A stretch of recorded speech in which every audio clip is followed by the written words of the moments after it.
The question continues to be pertinent in light of a new landmark case involving what cyber law expert Emma Sadler describes as the worst case that she has ever seen. The High Court in Johannesburg has ordered Meta Platforms, the owners of Facebook, Instagram, and WhatsApp, to immediately and permanently take down about 30 Instagram and WhatsApp accounts and channels that are distributing graphic child sexual abuse material, what people commonly refer to as child pornography. Well, it's child sexual abuse material because there can never be consent from a child to participate in the production of pornography, right? So it's child abuse. That's what it is. Child sexual abuse material. What these accounts and channels are accused of doing is truly abhorrent.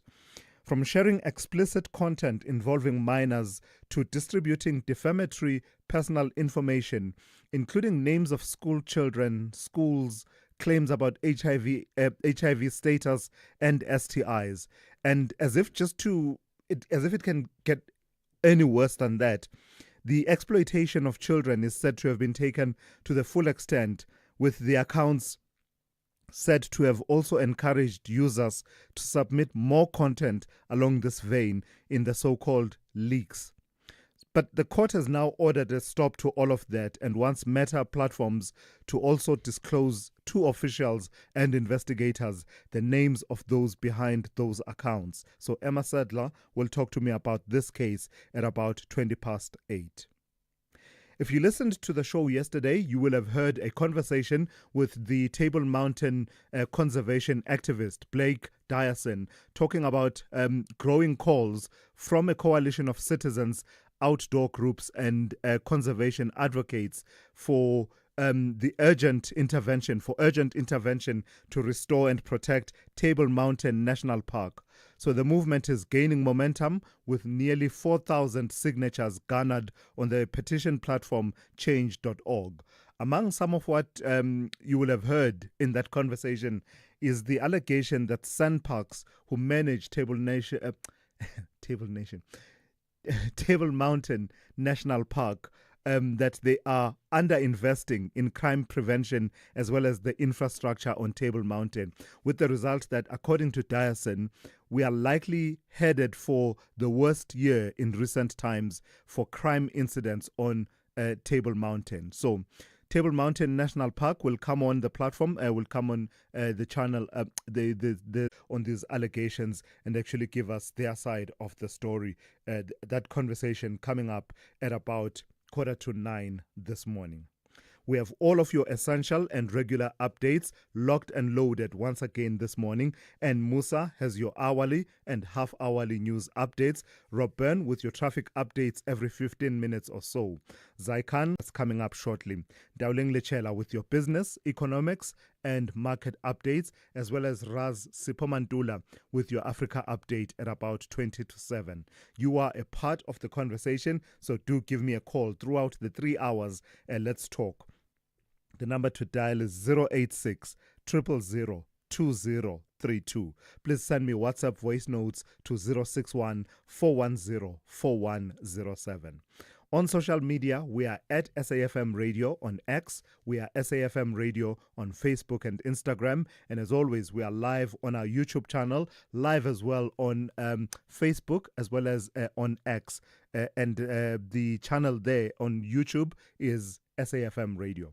So we've ignited the engines and we've revved them a few times. They've been idling for a while. What are we waiting for? Let's put pedal to the metal and get this show on the road. Are you looking for the best savings on spectacles? At Specsavers, enjoy 1,500 Rand off when you get tested at South Africa's trusted and most established optical group. Get 1,500 Rand off all frames in store, or use your 1,500 Rand off on our leading lens enhancements, such as drive light lenses that reduce artificial glare whilst driving. Book online or call your nearest store today. Affordable eye care? Specsavers. T's and C's apply.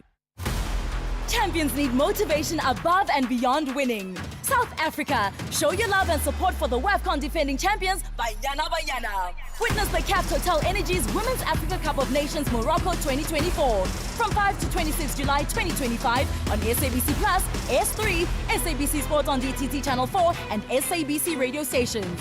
Where Africa competes, South Africa connects. Proudly brought to you by SABC Sport. For the love of the game.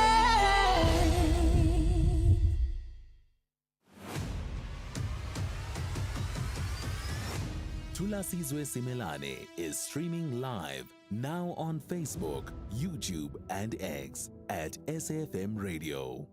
Right, let's get the morning's briefing session started. Melissa Puta, live and direct from studio this morning. Good morning, Melissa. Morning, Thulasizwe. How are you? I'm good. Let's start with this story now. The Minister of Transport, Barbara Creecy, has been wielding the axe, hasn't she? I mean, it's a number of agencies in the last few days, the latest of which is the board of the RAF. Yes, so there's quite a development there. Transport Minister Barbara Creecy has dissolved the board of their road accident fund due to ongoing governance and operational failures that compromised its ability to fulfill its mandate.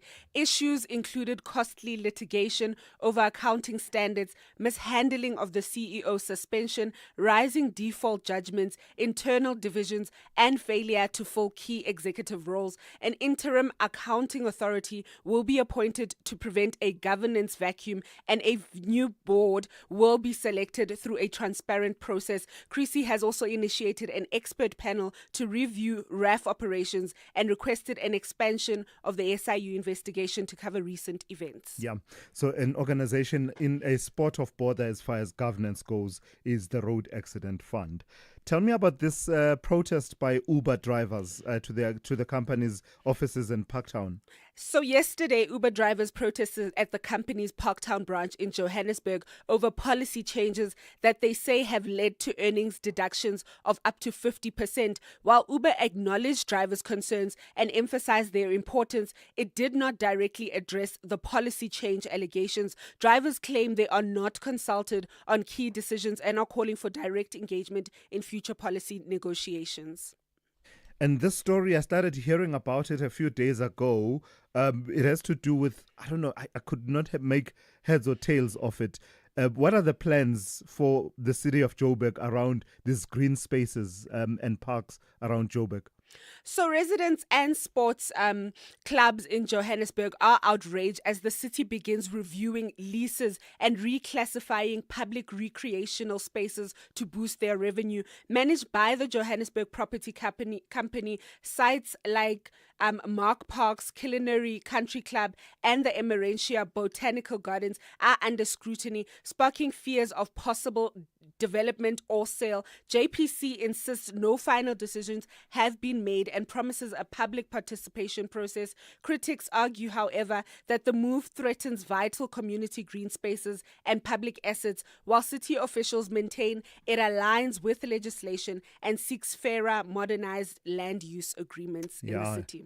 It's sure going to be one point of debate, and in fact has already started, despite the fact that the city does say nothing has been finalized yet. If you dare touch green spaces, let's tell you how your weather will be looking on this Wednesday. No warnings that have come through from the South African Weather Service, so straight to your weather then.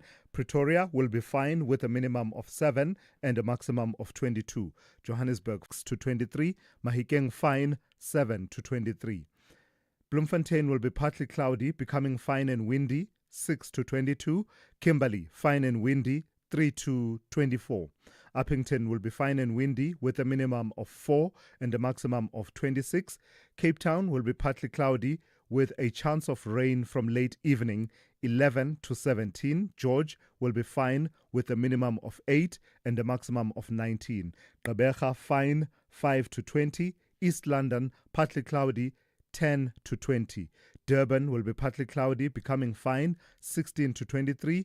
Richards Bay, partly cloudy in the morning, otherwise fine, 15 to 26. And lastly, Pietermaritzburg will have morning fog patches, otherwise it will be fine with a minimum of 7 and a maximum of 24. If you you're active on social media and love SAFM, we hope you'll take a moment to like or follow our SAFM page on Facebook and Twitter. These are the best places to find all the guest information, conversations, and stories you love from your favorite presenters, along with regular updates from SABC News. And don't forget, you can send your questions to feedback@safm.co.za. SAFM, leading the conversation. Worldview Update, bringing you closer to international or global news. So let's tell you this story then. The plight of nearly 12,000 Afghans facing possible deportation from the United States has come to a head sharply before U.S. courts. In a last-minute intervention, a federal appeals court has provided the group temporary reprieve by extending their temporary protected status, TPS, mere hours before it was due to expire.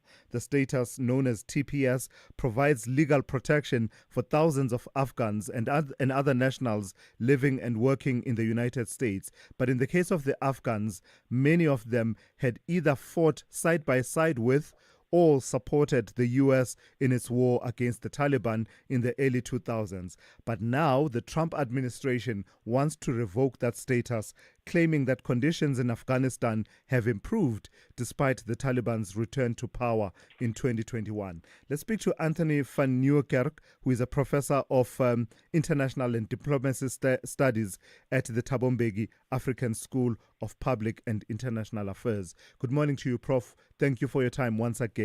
This particular case involves a category of TPS protections beneficiaries, specifically those from Afghanistan, but they are Afghanistan and Cameroon, but they are by no means the only ones targeted in this manner by the Trump administration. But why is it significant that it's Afghans on the receiving end of these threats to end this TPS protection?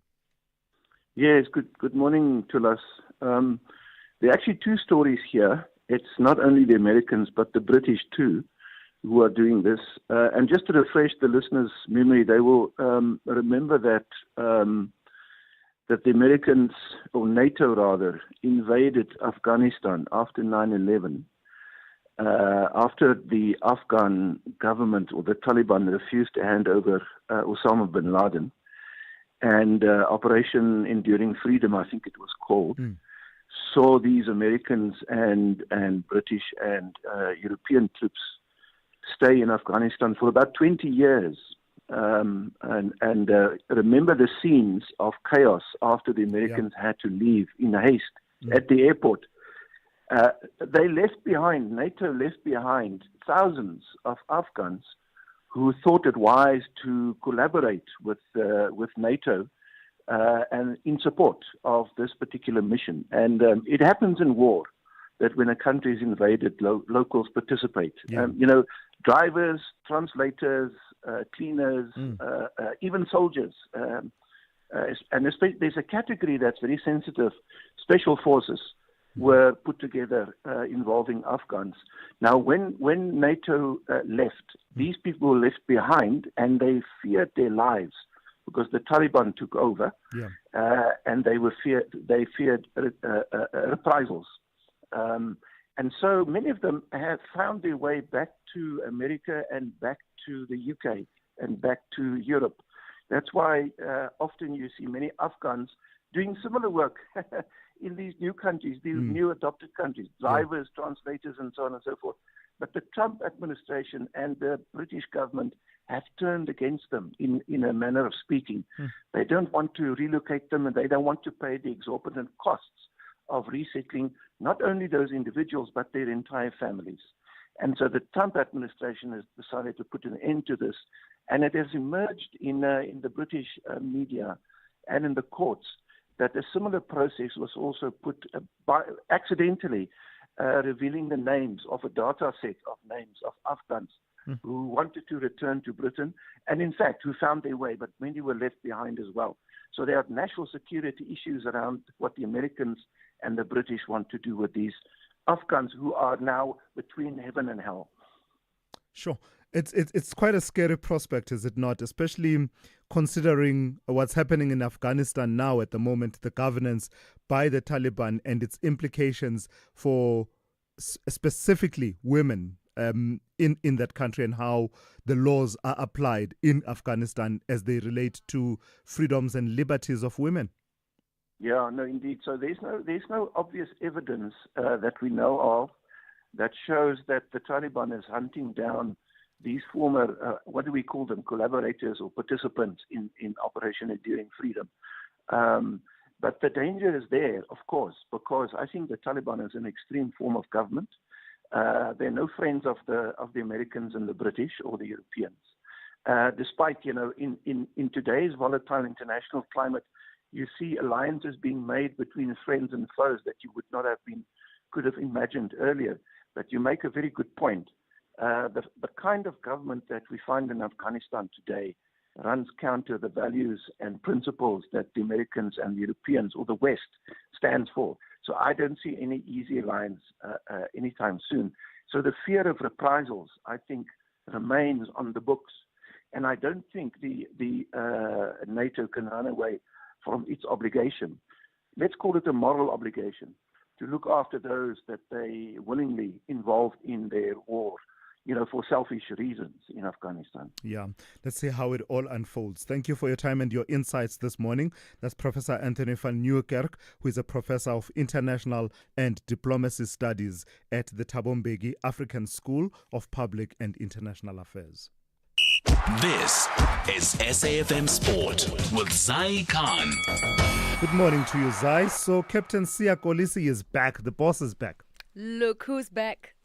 Anyway, yes, I was about to say he's not just back, he's Bok. And you know how he likes to boss his way for the Springboks. So, yeah, good news. Siya Kolisi leading South Africa again against Georgia in Nelspruit and marking his first appearance of the season. Sorry, Georgia. Georgia plays rugby.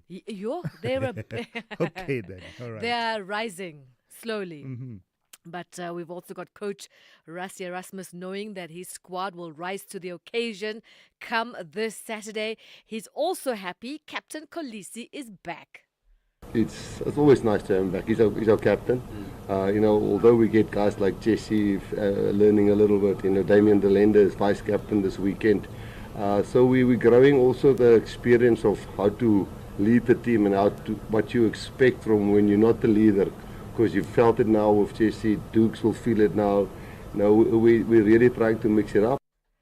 Now, soccer news. Kaizer Chiefs founder Kaizer Motaung has received an honorary Doctor of Commerce degree from Wits University, recognizing his impact on South African football and business. The ceremony took place at the institution's Great Hall, where the 80-year-old regaled the guests with stories of founding the Chiefs brand 55 years ago. This marks Motaung's second honorary doctorate, following a Doctor of Social Science awarded by the University of Cape Town in 2022. Moving elsewhere, Switzerland's training sessions, scheduled for yesterday, postponed due to a number of players being struck by illness 3 days before their Women's Euro 2025 quarterfinal with Spain. Switzerland hosts Spain in Bern. That's on Friday, with the winner of the last 8 fixture playing the winner between France and Germany in the semi-finals. Spain are the reigning world champions and are bidding to win their first ever European Championship. And cricket news, South Africa will take on New Zealand in Harare today at 1 p.m. in their second T20I of the Tri-Series. Rassie van der Dussen leads a fresh-faced Proteas side after their opening 5-wicket win over Zimbabwe, powered by Dewald Brevis' 41 of 17 balls. With speedsters Gerald Coetzee, Nandri Burger back in green and gold, the youngster Lohandre Pretorius is also set to impress. And finally, the West Indies will be seeking the advice of legendary former players Sir Viv Richards, Sir Clive Lloyd and Brian Lara following the Test side's crushing defeat by Australia. They were bowled out for just 27 runs, the lowest score in Test history and the worst since 1955, as they lost the third Test in Jamaica to succumb to a series clean sweep. We'll be back swinging with more sport. Top of the hour, I'm Zai Khan. Good morning, I'm Anne Musa. In the headlines, Minister in the Presidency, Kumbutso Njabeni, has made an undertaking that the State Security Agency and all intelligence structures reporting to her will give its cooperation to the Commission of Inquiry established by President Cyril Ramaphosa following allegations made by the KwaZulu-Natal Police Commissioner, Lieutenant General Nhlanhla Mkhwanazi. The traditional leaders organisation, Controversies, has urged the public to refrain from forcibly taking people to initiation schools. This plea comes in response to a recent incident involving a 72-year-old man who was abducted from his home and taken to an initiation school without his consent. And an Afghan man who worked alongside British forces fighting the Taliban has told the BBC he feels deceived by the British government following an accidental data leak revealing his personal details. I'll have details on these and other stories at 7. SAFM, guiding you through the rush hour traffic. Good morning, Benoni through Boxburg. Really heavy, a crash on the N12 before Rondebolt Road, and that's pushed traffic back through Atlas Road and back towards Tom Jones. The N12 towards Joburg really under quite a bit of pressure this morning. Rest of Gauteng highways looking like an easier start this Wednesday. A reminder that Zanine's Machuba's Kloof, the R71, is going to be restricted in a section this morning due to a major fire overnight. We understand that a truck carrying cylinders full of gas exploded. That caused that fire, and then that fire has gone into the felt and the bush there as well. So R71 closed. You'll have to go Georges Valley as your alternative. Getting some reports of protesting just north of Durban between Westbrook and La Mercy. If you drive between Belito and Durban along the M4, you may well find yourself being rerouted off that route now towards the N2 highway as your alternative. The first of today's breakdowns on the N2 North going up into Umgeda Road. Traffic heavily backed up on that run up from the M7 through Spaghetti Junction through the roadworks and up towards that stationary vehicle. And Cape Town, the N7 quite slow this morning. Queuing pressure coming up off the N2 passing Langa, and then it gets even heavier as you route through sort of Epping through Viking Way up towards the railway bridge towards Ford Trekker Road. 2 queues to work through going north this morning along Jake Scoville Drive. Rob Byrne, SAFM Traffic. The business update on SAFM. Let's say good morning to Ndauling Lechela for the first update of the morning. Ndauling, let's start by checking the vitals of the U.S. economy. Tell me about inflation and what it's been doing for the month of June. Morning, Tula. So inflation over in the U.S. continues to tick higher, rising 0.3% in June, driving the annual inflation rate to 2.7%, above the Fed's 2% target. Now, shelter prices rose 0.2% monthly and 3.8% annually, that being the largest contributor to rising consumer prices last month. Now, although vehicle prices decreased, areas sensitive to tariffs, such as clothing and household furniture, saw price hikes. When economists and analysts were asked whether we can pinpoint the rise to Trump's trade policies, many said it's challenging to directly link price changes to tariffs at the moment, but they do acknowledge potential future impacts. So we haven't necessarily seen the full impact of those tariffs in inflation. On the bright side, when zooming in on the print, the monthly rate decelerated to 0.1%, and this sparked some optimism, leading to increased confidence that inflation could be on track to meet the Fed's 2% target.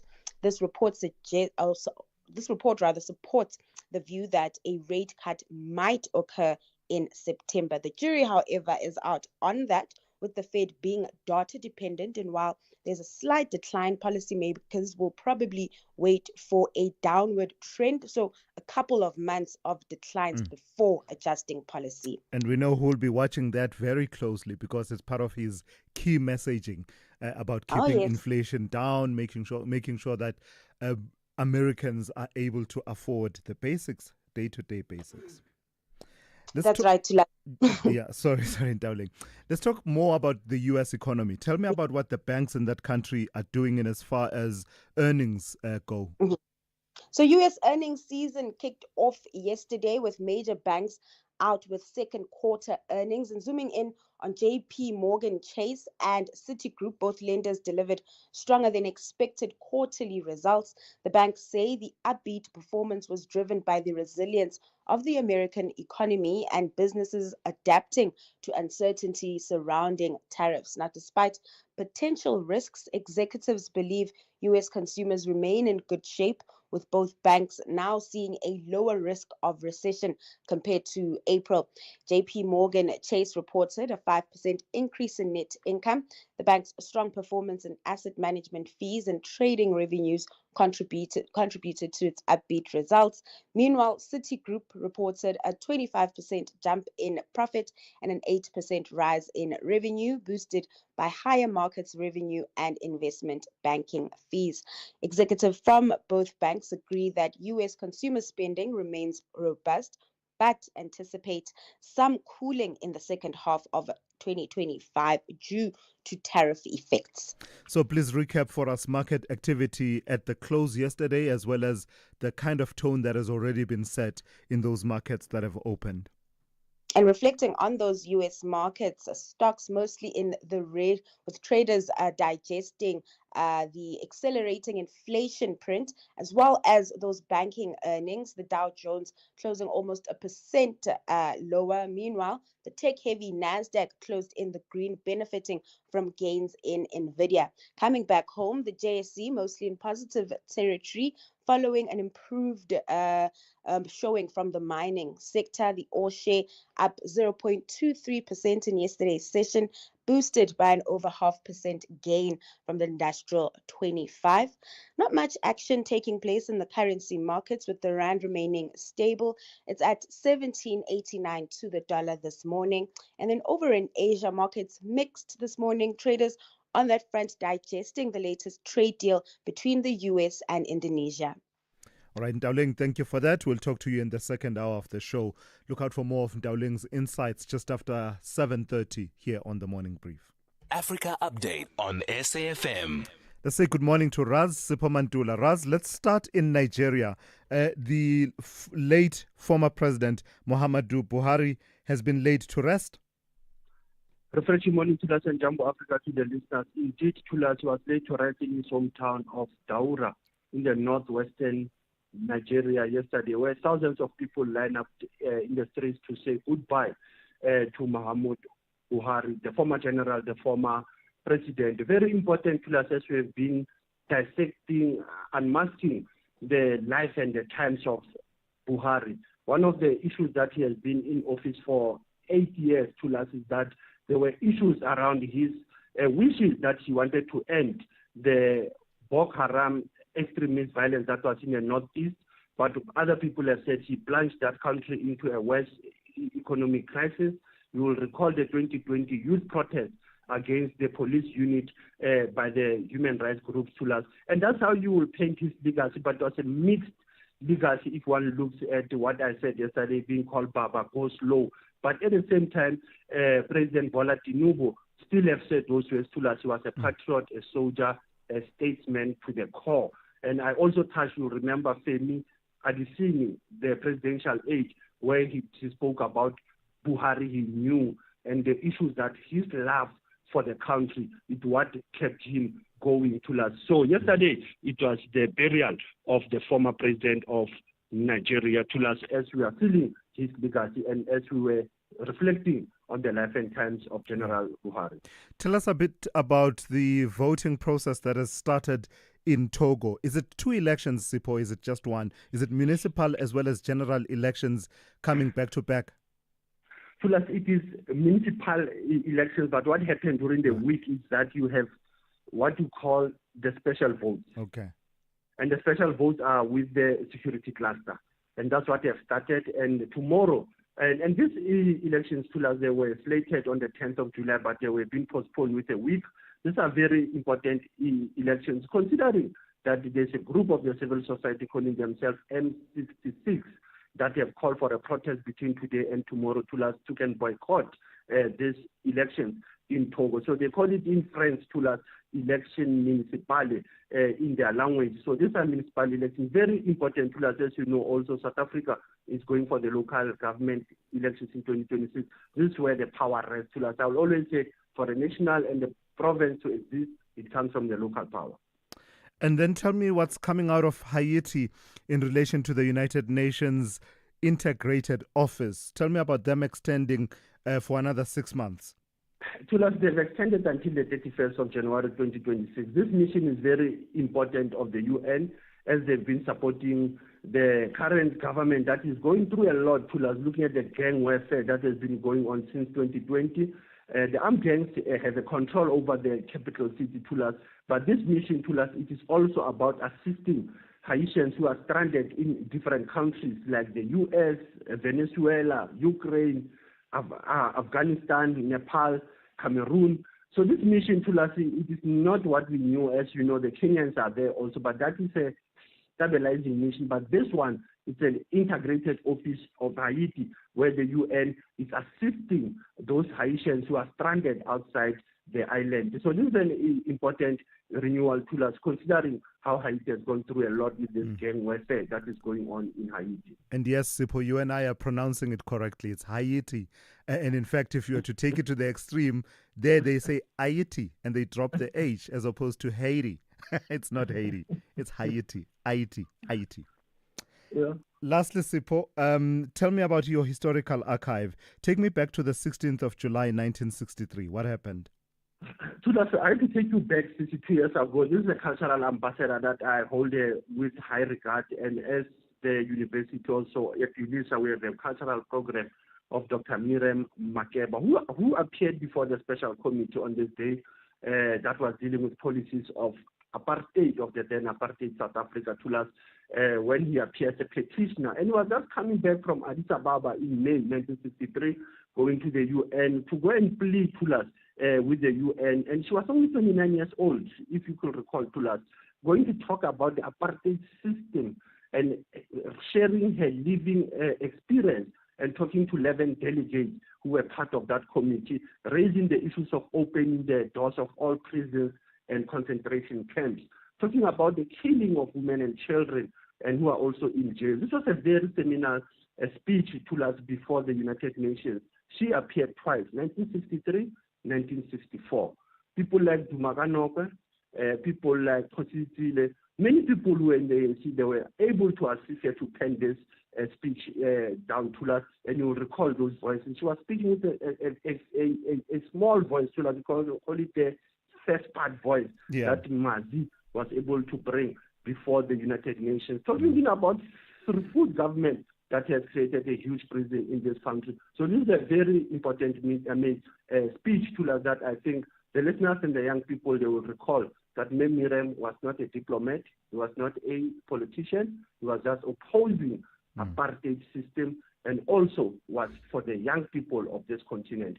Asante sana Thulas, as was leading the conversation, SAFM observing the International Mandela Month, as well as on the eve of SABC News at 75. All right, Sipho, thank you for that. That's Sipho Mandula with your Africa update for this morning. Call Thulasizwe now, 086 000 2032. I want to play one or two voice notes before we move on to other news that we want to cover. But let me read a message from someone who says, what's happening at Mahubas Kloof R71? There's a huge fire there.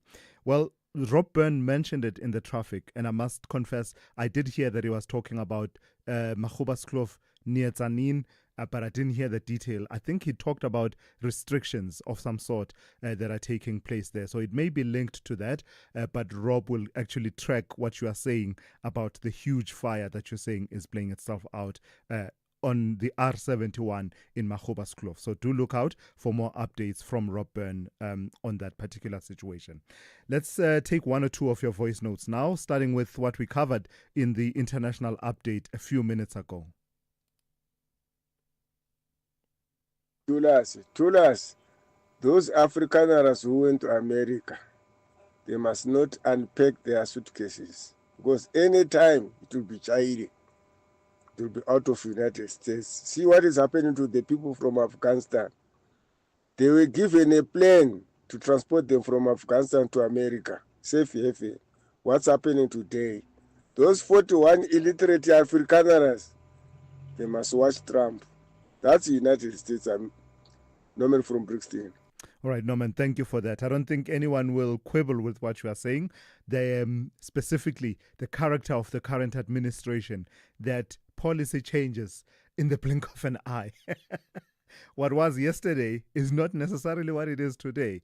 And I think that's what you're really talking to more than anything else. It is about the inconsistency and the turnaround. The Ukraine situation, a perfect example. Just about a week or no more than 3 weeks ago, they were halting exports to Ukraine. Now it's turned around. Trump is frustrated with Putin, and therefore he's resuming, not just resuming, almost, ramping up the export of weapons to Ukraine, which he says, of course, NATO will pay for. Good morning, Sonia from Achilles and Terran. I can't help to wonder, with everything that's going on with these corruption allegations of the police force, what really happened to those 3 policemen who allegedly fell over a bridge into the Henops River and their car split in 2? Because if you live here and you have a look at where the second half of the car was found, the 2 bridges in between, it was impossible that half a car could pass through there. Maybe that'll come to light too. Anyway, thanks for a fantastic show. Yeah, thank you for that. On this particular story, and I'm not chuckling because I'm making light of it, but it's actually a serious issue for me that, in a way, I feel like a politician who has come to you one election cycle after another, promising, undertaking, pledging, committing that we will get back to that story. But the team is nodding one last time. Melissa, look at me.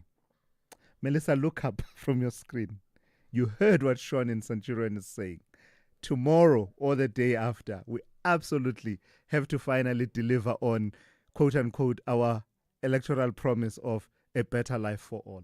This story we've undertaken more than once that we will revisit because it keeps coming back. And I can assure you that the work is being put in now to ensure that we give you some kind of an update about what happened, what were the reasons, some of the bodies that were found alongside there, whose bodies were they and what were the circumstances of how those people died. So no more promises, no more electoral promises. We will deliver on that.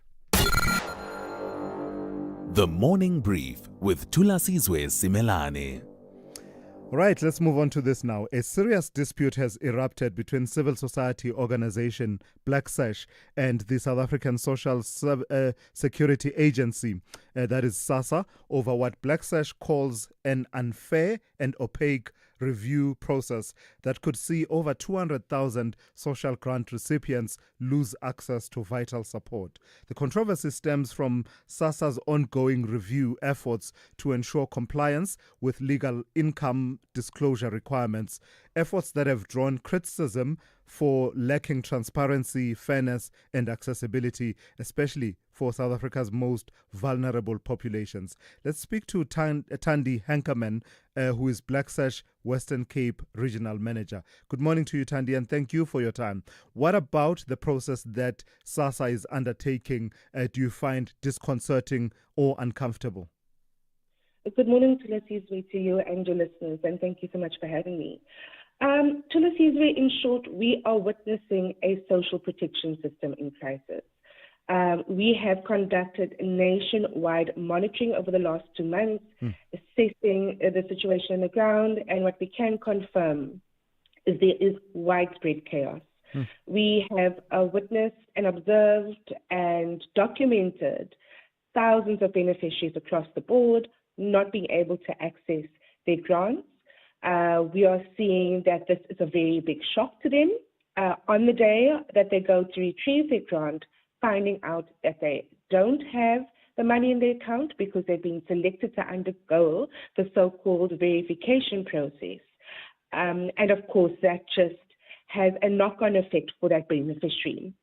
As we all know, Thulasizwe, grants are a lifeline for beneficiaries. It is their only source of income.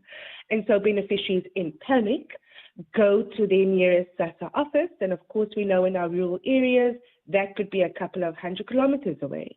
And once they get there, again, due to the lack of communication, they come underprepared with the documentation that is required and are sent back to go and retrieve the correct documentation and then come back and do the verification process.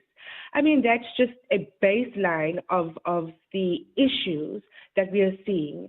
We are seeing system failures. So the actual links that are sent to beneficiaries to verify, those aren't working.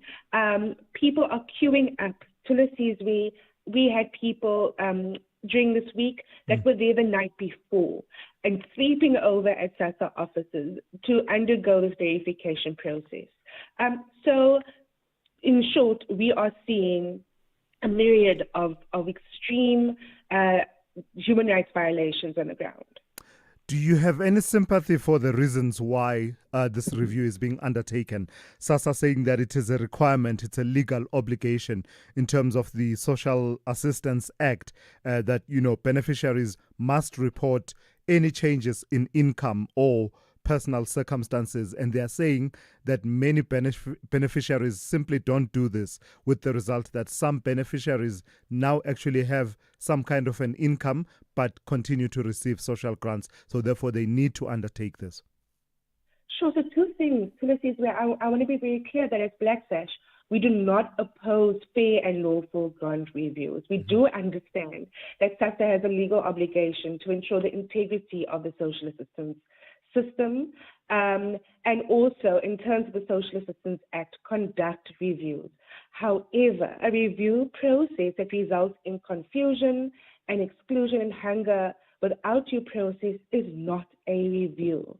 And the administrative obligation and the fair procedure obligation from Sassa has not been met, and this has resulted in the chaos on the ground. With regards to your second question, Thulasizwe, we also want to make it very clear that there is a means test in terms of the Sassa grant requirements that a beneficiary has to meet, which means that even if a beneficiary does have, let's say, a scenario, picks up and drops off kids at school, or people go for transportation services and they render that in the community and they get 500 Rand a month. That does not exclude them from receiving a grant. In terms of the means test, there's a scaling system that is applied, and that also is not being communicated. But to emphasize that even if these small amount of people, in the millions of people that are receiving grants, do not declare it, you cannot have a punitive reaction and then have hundreds and thousands of beneficiaries sitting without, like I've mentioned, their only source of income. So Sassa, just as a parting shot then, Thandi, Sassa assures us that no grants have been cancelled yet or suspended yet, and that no beneficiary has gone without a grant. But instead, what has happened is that those that have been flagged have been paid on a different payment date, and I think they say it's the fourth day of the payment cycle. Is that your lived reality, the experience that you're picking up from your helplines and other avenues through which people are reaching out to you? Absolutely not. Unfortunately, the reality on the ground is the polar opposite. We are witnessing a surge of beneficiaries complaining about not receiving the grants. Even the fourth payment date, completely unaware of it. There was no effective communication strat to let beneficiaries know. And even those who did go and try to retrieve the grant throughout the course of the month have not been successful. So the polar opposite on the ground, unfortunately, Thulasizwe, we are seeing destitute, desperate, hungry beneficiaries who have been unfortunately subjected to a very unfair verification review process. So what options are on the table then? What, are you exploring your options? Well, right now, I think we are just urging Sassa and the Department of Social Development to ensure that no more beneficiaries are affected by this process, to pause this process until proper communication strats have been put in place. We are also urging Sassa to ensure that their staff can handle the influx of beneficiaries now coming to to complete the review process at their local office. And also, public information published the clear criteria for the review selection and what beneficiaries need to come and present at the Sassa offices in order to complete that verification process successfully. All right, thank you for that. That's Thandi Hankerman, who is Black Sash Western Cape Regional Manager. I do believe that this may be a conversation we'll find ourselves returning to in the coming weeks, because it is that crucial. It actually impacts on the livelihoods of so many people. SAFM, guiding you through the rush hour traffic. Mopani Highway to Pretoria, heavy this morning, down to Eskia and Pasleli. It's the faulty traffic lights again at that junction, backing you up. Watch for a stationary vehicle on the M1 South around Garsfontein. That's slow coming down from Linwood Road. And a crash at Ekurhuleni on the N12 at Rondebolt Road has been cleared, but there's a backlog coming through from Benoni into Boksburg to clear through there. Durban, the N2 going north, a breakdown before Umgene Road. It is super heavy this morning as you line up from the M7 up through Spaghetti Junction, through the roadworks, and then into the breakdown. The M4 closed south of Westbrook Circle due to protesting near Beach Bums, that famous landmark. So if you're moving between Ballito and Durban, looks like you're going to be routed out and then join the N2 through that plaza, the toll plaza. So a bit of extra delay there. The Polokwane Zanin section, the Magubus Kloof R71 stays closed. Georges Valley will be the alternative route. That R71 closed due to a major truck crash and a fire incident. And Cape Town, the N7 jam-packed this morning. Jake Scoville Drive, very slow passing Langa, and then straight away back into the traffic, moving very slowly through Epping up towards Voortrekker Road in the Goodwood area. Also crash on Bosmansdam Road at Montague Drive, holding traffic coming off the N7. Rob Byrne, SAFM Traffic. Across South Africa, online and on radio. SAFM, let's talk. All right, let's bring you this update. A large-scale water infrastructure maintenance operation by Rand Water has left parts of Gauteng and surrounding areas experiencing low water pressure or completely dry taps. The planned maintenance, running from Tuesday, July the 15th to Friday, July the 18th, is part of efforts to ensure long-term sustainability of the region's water supply system. Let's speak to Makinosi Maruo, who is Rand Water spokesperson. Makinosi, good morning. Thank you for your time. This is, I believe, one of the several waves of maintenance, and it's important to always emphasize, you did say this right at the start of the multiple-week maintenance program. Locate what's happening now within that program. Good morning to Thulasizwe and good morning to the listeners. You're correct. It's part of the bigger plan, the critical plan for our maintenance. We started on the 29th of May, so we've been going system by system. Now we are working on the permit system. This is the last leg of the maintenance. So we will be completing on the 18th of July. That will be the last part that we are doing. We started yesterday, 15th of July, from 5 a.m. We are repairing the leaks on the O2 pipeline, which will be completed on the 18th, like I mentioned. So tell me about the impact then. You're saying you are working with the permit station system now.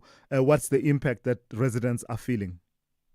We have reduced pumping. It doesn't mean people will not have water completely. We know the impact, so we have reduced pumping to 67%. So the areas that will be impacted, or the areas that are supplied by permit, it's city of Johannesburg, it's city of Tshwane, it's Ekurhuleni, the 3 metros, and Madibeng. And tell me about the work with your partners at local government, the water boards and agencies at local government. How's that working out? Because I saw a concern that has to do with the quality of the water being delivered by these tankers, because the tankers were a big part of the contingency plan, were they not? Right.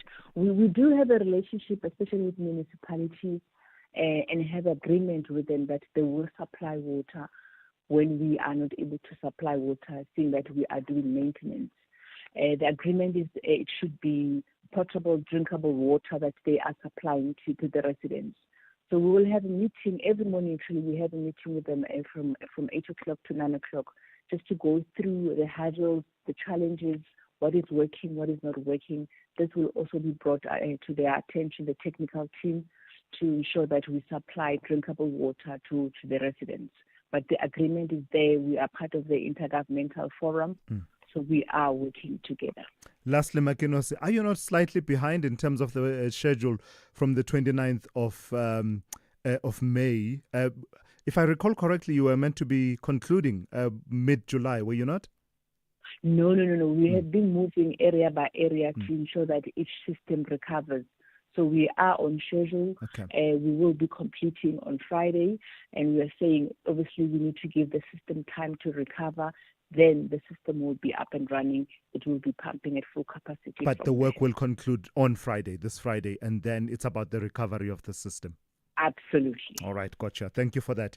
That's Makinosi Maruo, who is Rand Water spokesperson. Let's go straight to N. Musa with the latest news. Outsurance will go out of their way to try and save you money on your car insurance. If they can't, ask for 500 Rand. Time to switch and save. Call 08600 60,000 today.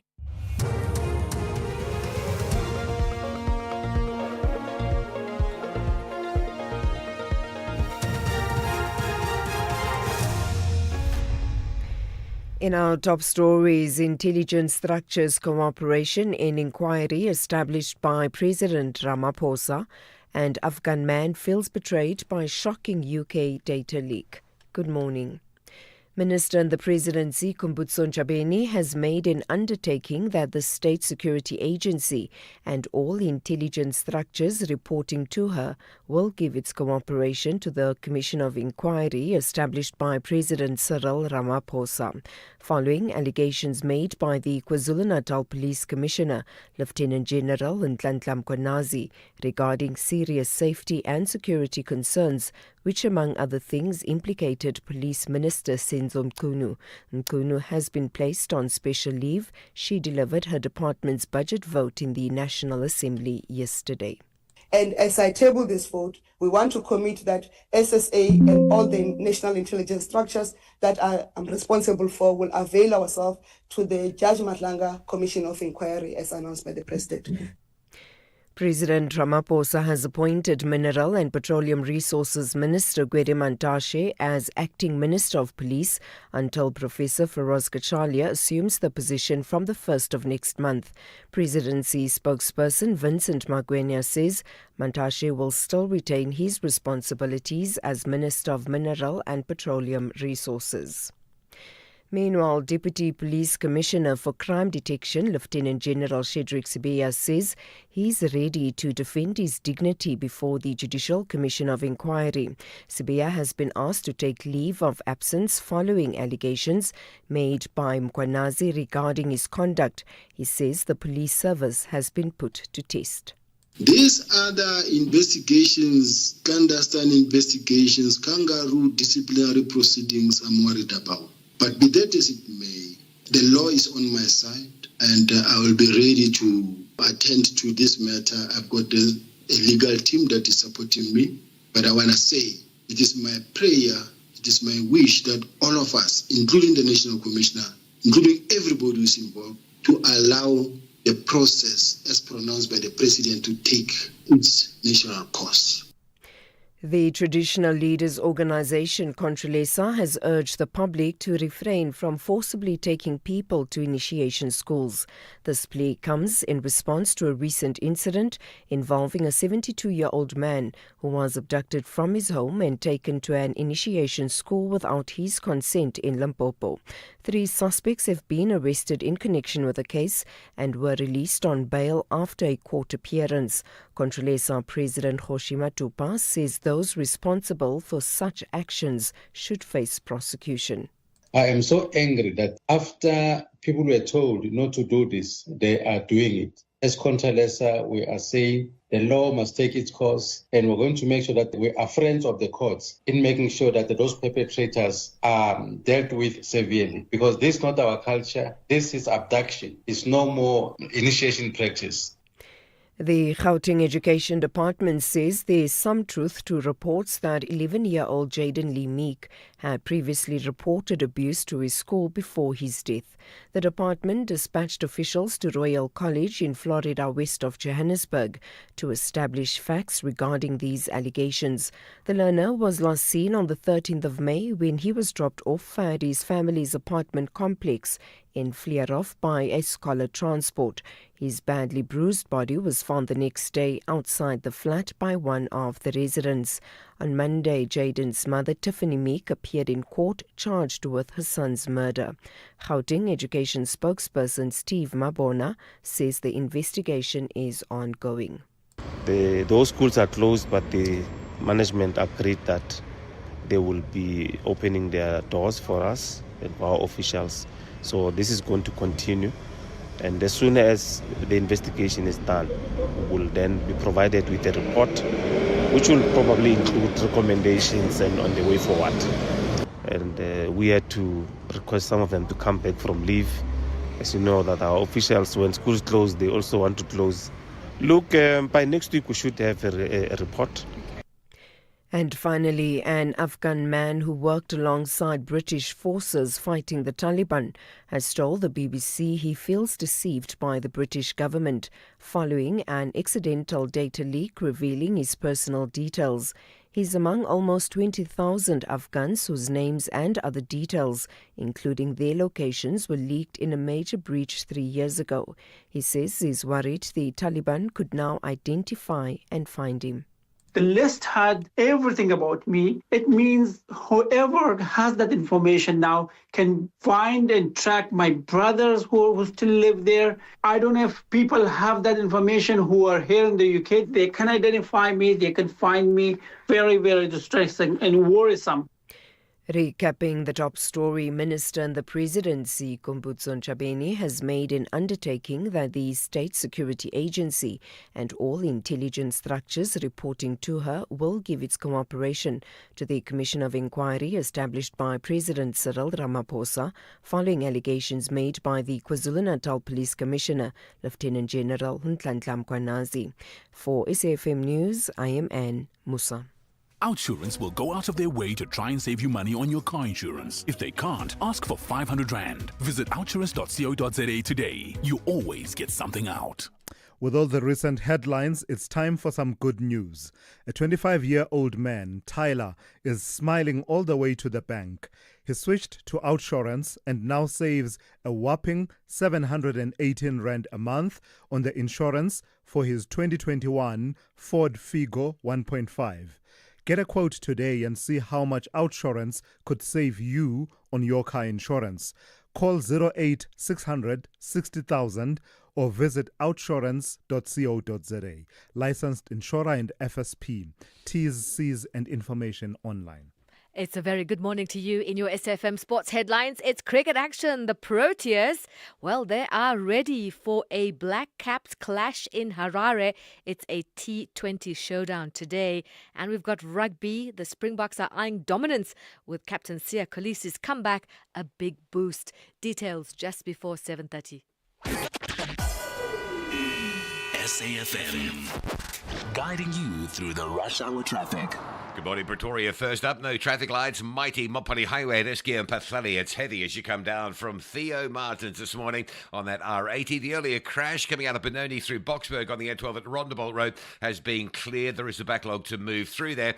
Peter Maritzburg, there's some roadworks on the Market Road between the N3 and the R103, and that's causing all sorts of congestion. The N3 south to off-ramp at Market Road's heavy. The R103 at the Market Road side very heavily backed up as well. The M4 from Belito into Durban closed at Westbrook Circle due to protesting further down the beach bums, that famous landmark. So if you're on your way from the Belito side, in fact, both ways it's closed between La Mercy and Westbrook. So there'll be some diversion and some pressures out along the N2. A breakdown, the Clare Road Bridge on the N2 North, causing big backlogs from the M7 this morning. Very slow as you line up through Spaghetti Junction, through the works at Westwood, and then around that stationary vehicle. And Cape Town, the N7 under pressure this morning. This is Jake Scoville queuing heavily from the N2, passing Langa through Epping all the way to the train, the railway bridge on the Goodwood side. With your traffic update, I'm Rob Byrne.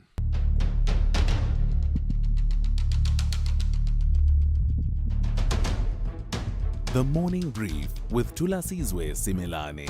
Weekdays, Monday to Friday, 6 to 9 a.m.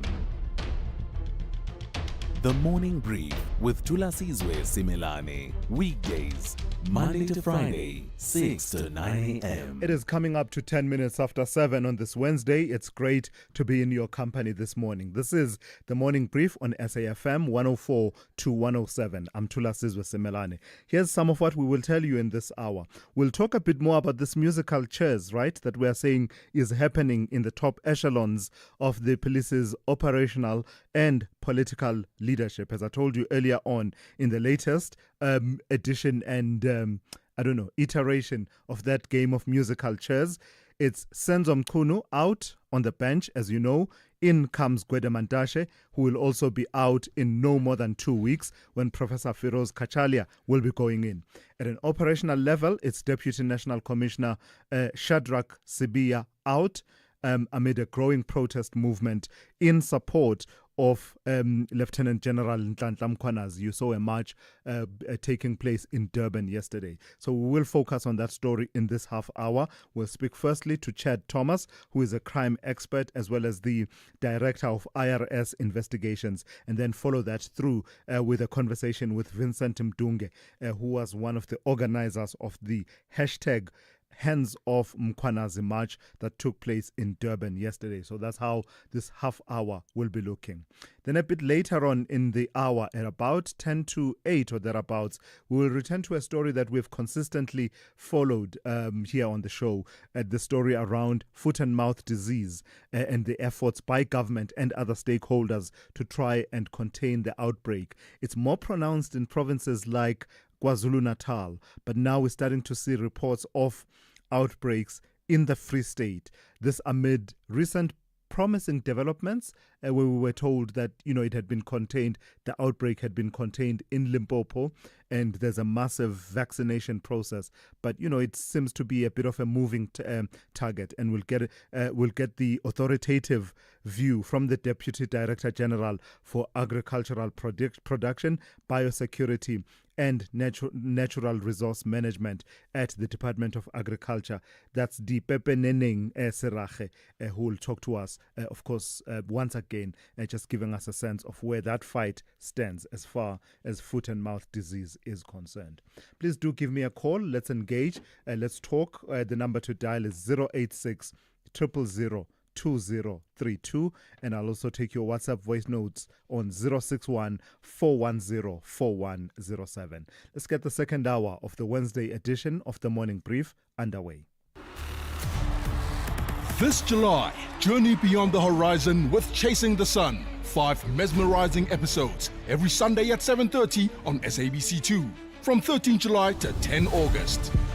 Feel the thrill of the adventure, the power of discovery, and stories that light up the skies. Missed an episode? No worries. Stream anytime, anywhere on SABC Plus. No subscription required. Chasing the Sun. Your Sunday nights just got brighter. Tune in to SABC2, Sundays at 7:30, or watch on SABC Plus on demand. For the love of the game.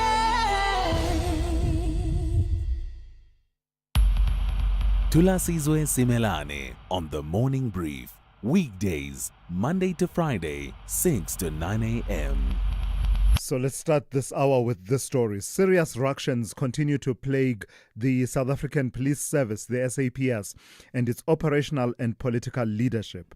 In the latest, President Cyril Ramaphosa has appointed Mineral Resources Minister Gwede Mantashe to act as Police Minister for the remainder of this month, pending the anticipated assumption of office by the designated Acting Police Minister Firoz Kachalia at the beginning of next month.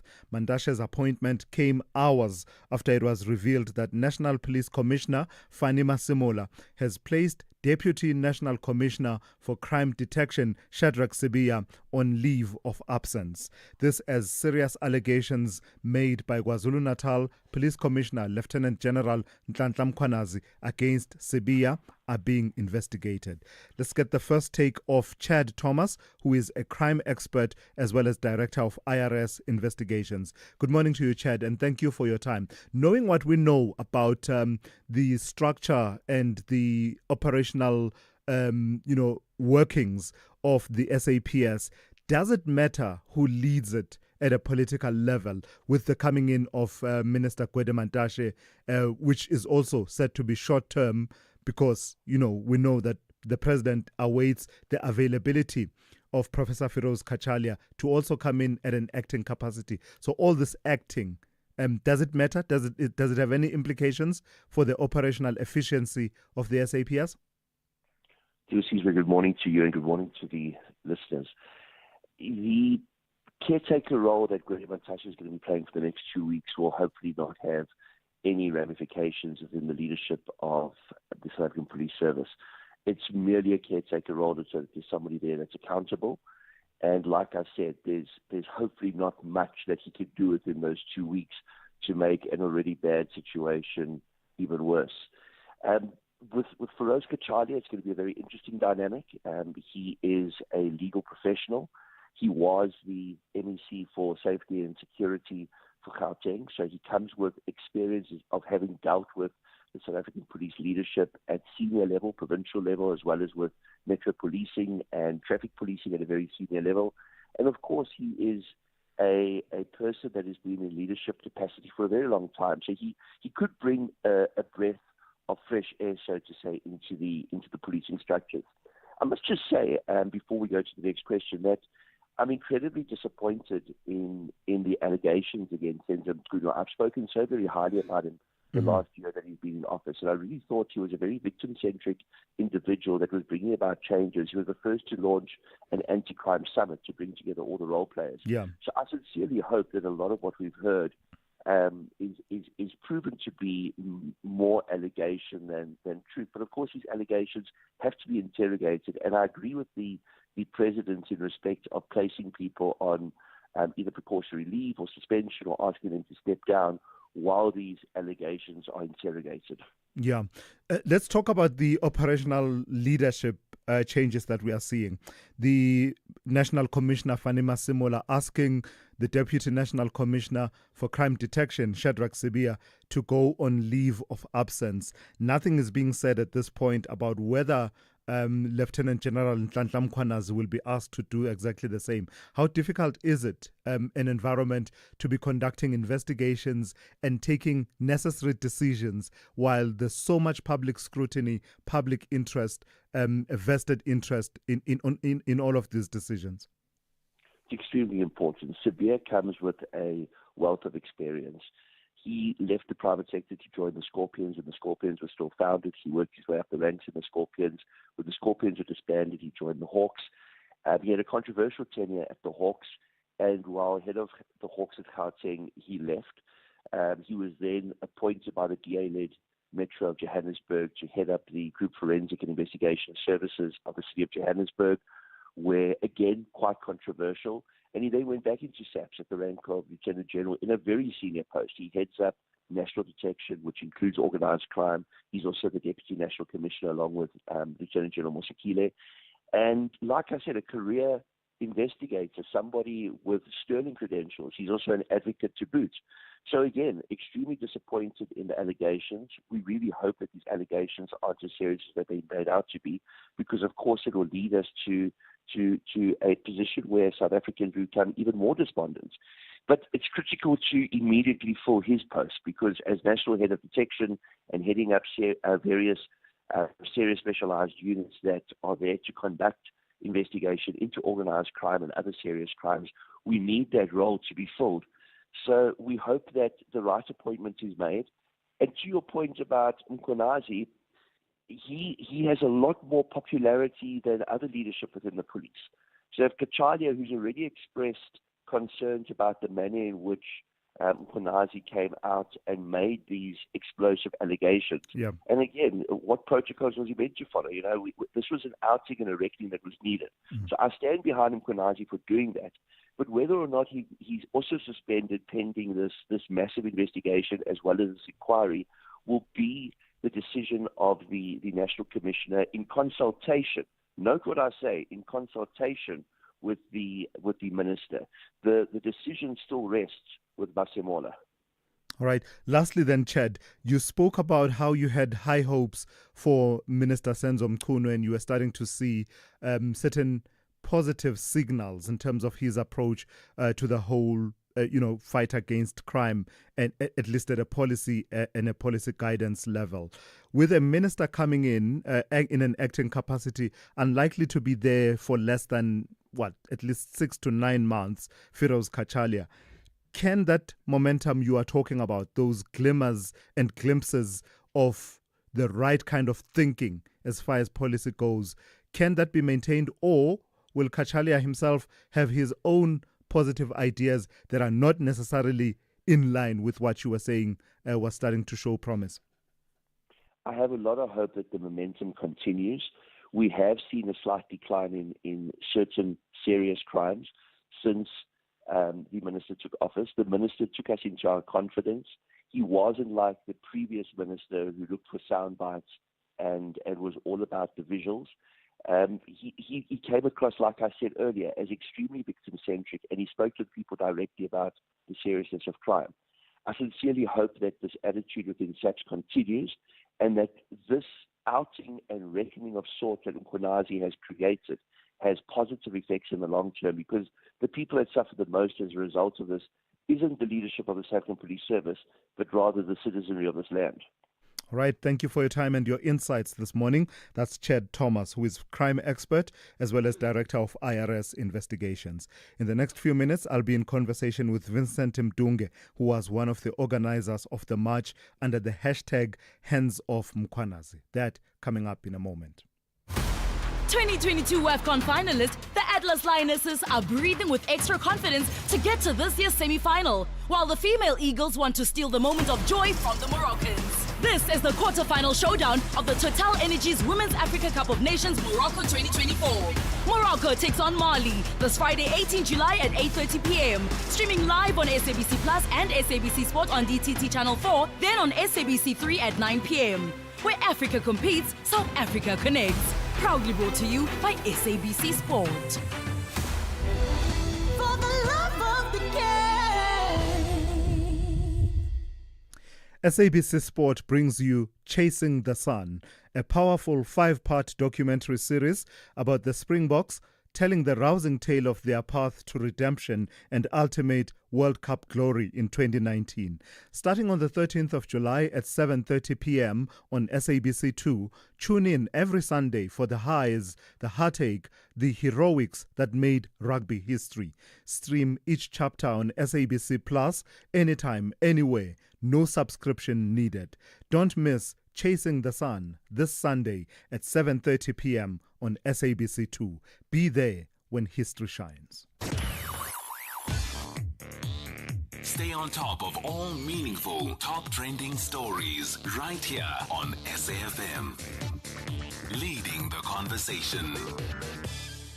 It's coming up to 23 minutes after 7. Let's continue the conversation then that we started a few minutes ago around the changes and the processes to set in motion the investigation by the Judicial Commission of Inquiry into the allegations made by KZN Provincial Commissioner Nhlanhla Mkhwanazi. Yesterday we saw a march that was directed, at showing support to Lieutenant General Nhlanhla Mkhwanazi. It was organized by a number of groups and political activists and residents and took to the streets of Durban. And the hashtag was hashtag Hands Off Mkhwanazi. So let's speak to one of the organizers. That's Vincent Mdunge, who joins us now. Good morning to you, Vincent, and thank you for your time. So hashtag Hands Off Mkhwanazi suggests that you are of the belief that someone wants to lay their hands on Mkhwanazi, metaphorically speaking, in a manner of speaking, in that they want to, victimize, mete out consequence. Is that your belief? Well, basically, good morning at the studio, Thulasizwe. Good morning to all the listeners. Basically, we are of the view that whistleblowers has to be protected at all costs by the authorities. And we are saying in this scenario, Nhlanhla Mkhwanazi is seen as the last line of defense for the people of KwaZulu-Natal and the people of the Republic of South Africa. We are therefore saying he raised issues that are very critical that were always swept under the carpet, which made policing totally dysfunctional. That takes us through to the disbandment of the political killing task team, where many politicians, Amakosi and Izinduna, were killed. And those more than 200 case dockets are stacked at the National Police Headquarters in Vaxdays simply because they cannot go and follow the prosecution route.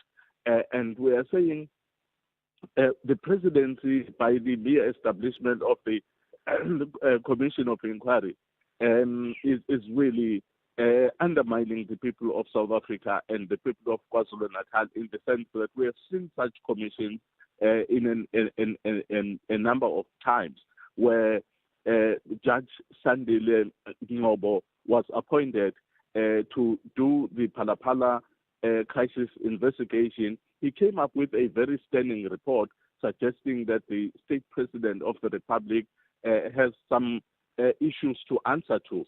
He even said on his report there was a prima facie case against the state president of the Republic. Mm-hmm. And he later went to Parliament and somersaulted and decided that he could have made a mistake. Sure. We can't trust judges like that. We can't trust commissions like that. It is a waste of time. It is an infringement on the public. So what was the alternative then, Vincent Mdunga? Was the president supposed to take the allegations as presented by Lieutenant General Nhlanhla Mkhwanazi without testing them and immediately act on them and fire the minister and, insist that action is taken against the Deputy National Commissioner, Shadrack Sibia, without affording them a hearing through an impartial process?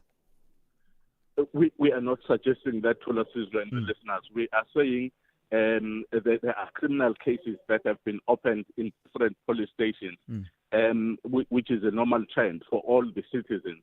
And we are saying it could have been tested in a court of law, which is less expensive, which is easier, which is a formal route. Now, if we go through the route of the commission, it will take about 6 months.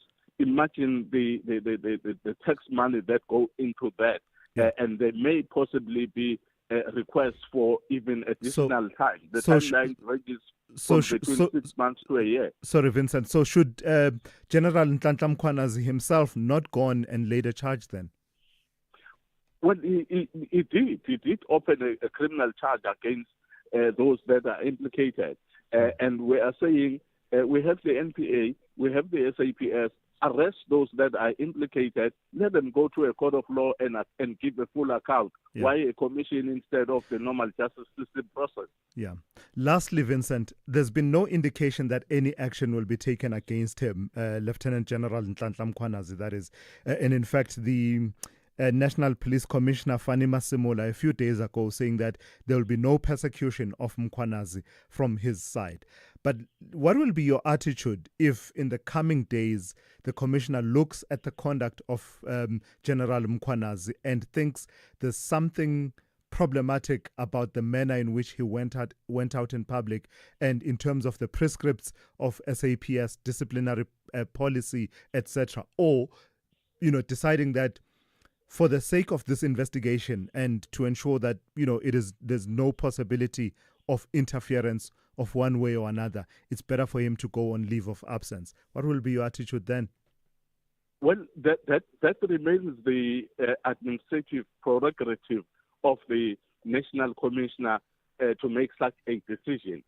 We would not interfere with the policy framework and guidelines of the SAPS, but it would be very suicidal for the National Commissioner to embark on that route because the people of South Africa Yeah. are angry countrywide.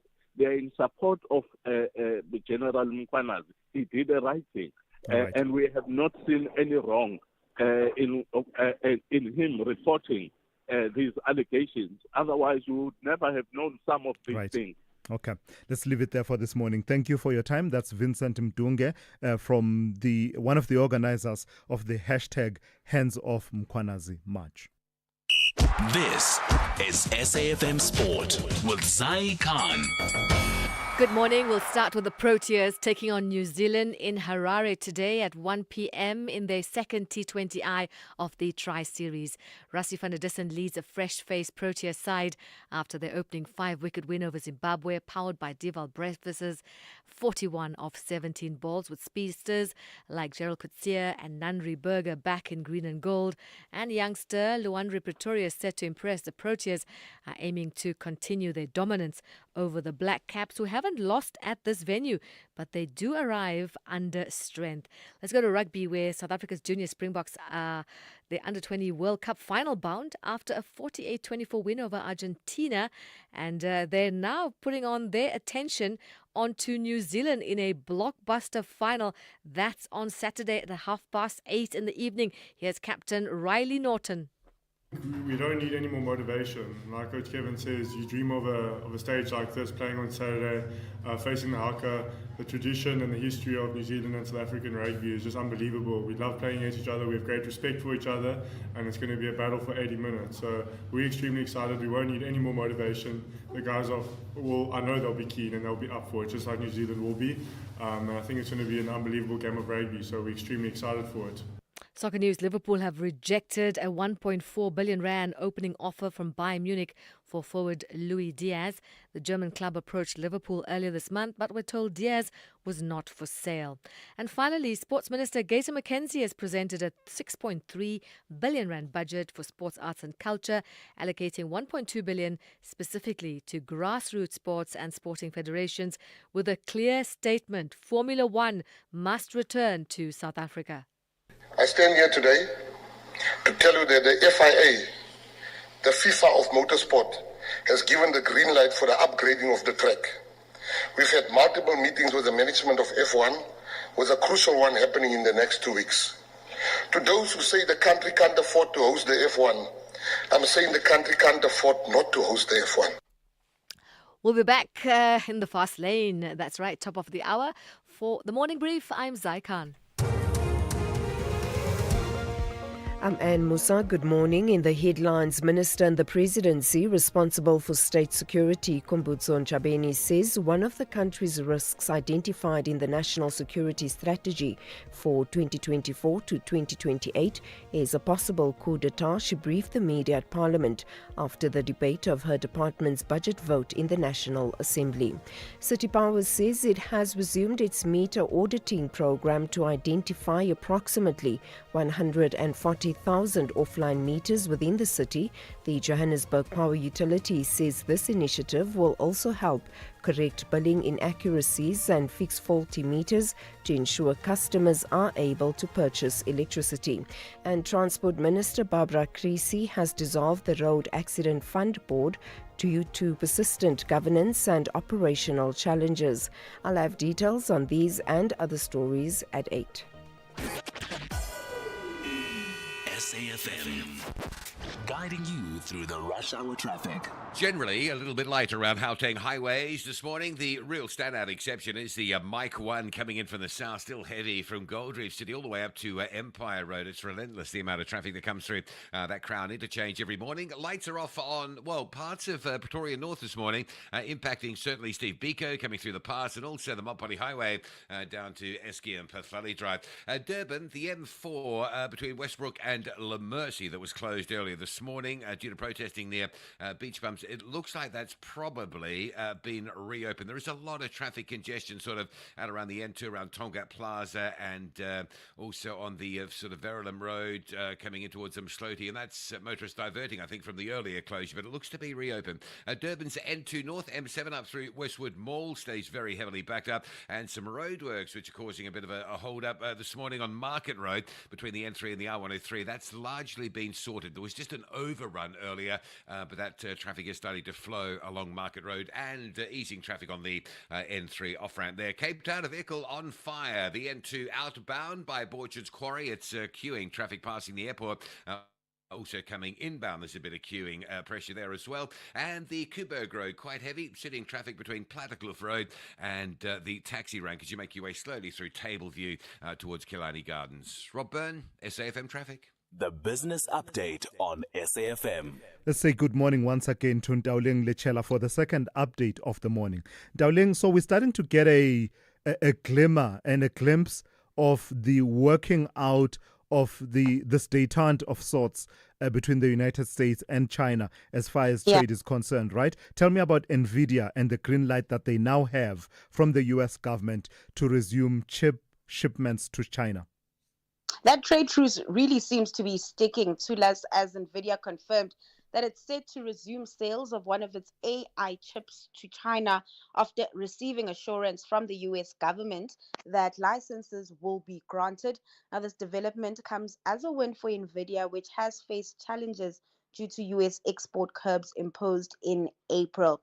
Now, the company had been barred from selling these chips to China, and when the curbs hit, NVIDIA had warned of a hit of up to $5.5 billion. NVIDIA CEO Jensen Huang has been actively lobbying against export controls, emphasizing the importance of the Chinese market for the company's growth. China currently accounts for around 13% of NVIDIA's total revenue. Now, the firm expects to start deliveries of the H20 chip to China as soon as it receives those export licenses. The company believes this will help recover lost sales and serve as a fresh growth catalyst in the coming quarters. The news led to a surge in NVIDIA shares, closing 4% higher in yesterday's session, and it also positively impacted stocks associated with data centers in China this morning.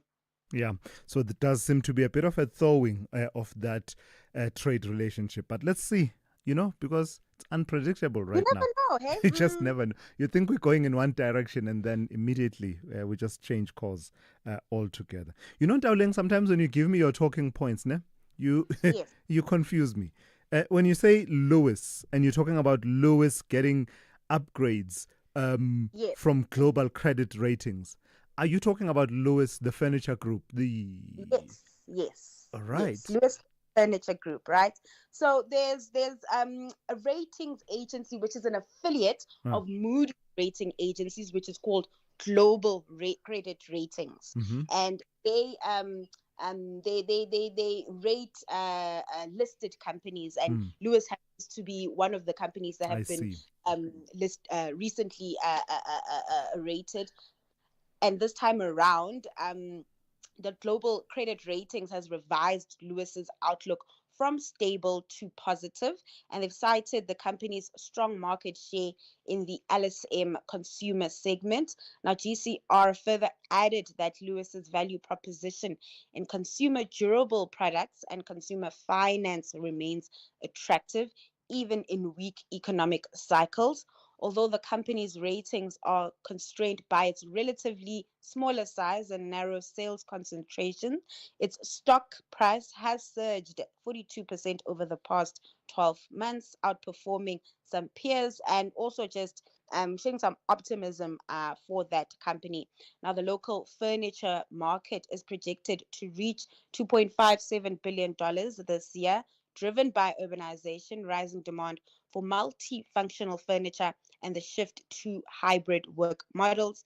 And GCR believes Lewis is poised to gain from the increasing demand, pointing to its ability to maintain conservative leverage and access sufficient funding facilities, which it says has kept Lewis's cash flows healthy. Now, GCR even said a future ratings upgrade is possible if the company maintains the current momentum. Yeah, in fact, I think part of my confusion, Ndauling, is that I would never have imagined that this is a kind of thing that Lewis needs to have a credit rating, to sign up to credit ratings and the things like those. So that's why I get a bit confused. Lastly then, how are the markets looking at this hour? So kicking things off in Asia, stocks mixed. Most of the gains coming out of Hong Kong's Hang Seng and the Japanese Nikkei.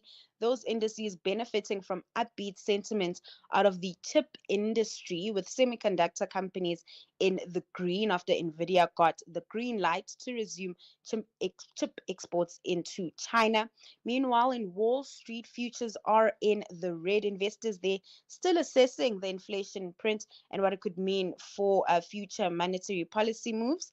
Then coming back home, stocks closed in positive territory in yesterday's session, with the all share up 0.23%. Then over in currency markets, action muted this morning. The rand still stable. It's at 17.88 to the dollar.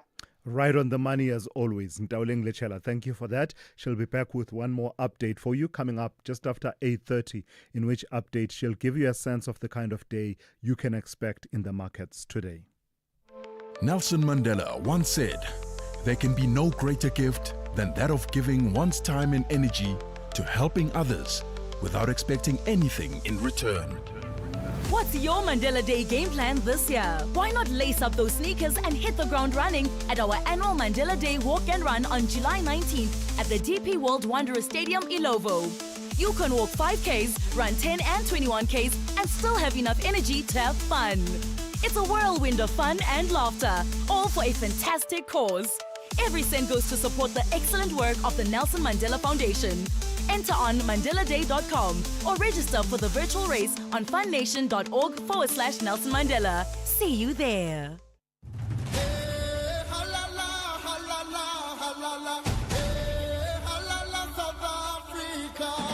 Hi, I'm Gabriela Salgado, Banyana player. Any song from Chris Brown could literally put me in the mood and make sure that I'm good to go. My favorite motivational quote, trust the process, but know that God is with you, you will always succeed. Between being a pilot and driving a bus, definitely a pilot to see the world and to take people along with me. South Africa, tune in to SABC Sport as we take on the Giants in the WAFCON. We are the champions. Where Africa competes, South Africa connects.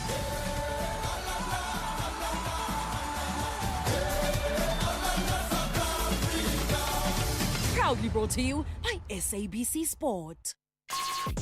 Call Thulasizwe now, 086 000 2032. So quite a few of you reacting to the news around Lieutenant General Nhlanhla Mkhwanazi, as can be expected. Let me take two voice notes. One of them has to do with the appointment of Minister Gwede Mantashe to the position of acting police minister, at least for the next 2 weeks, before Professor Firoz Kachalia comes into that position.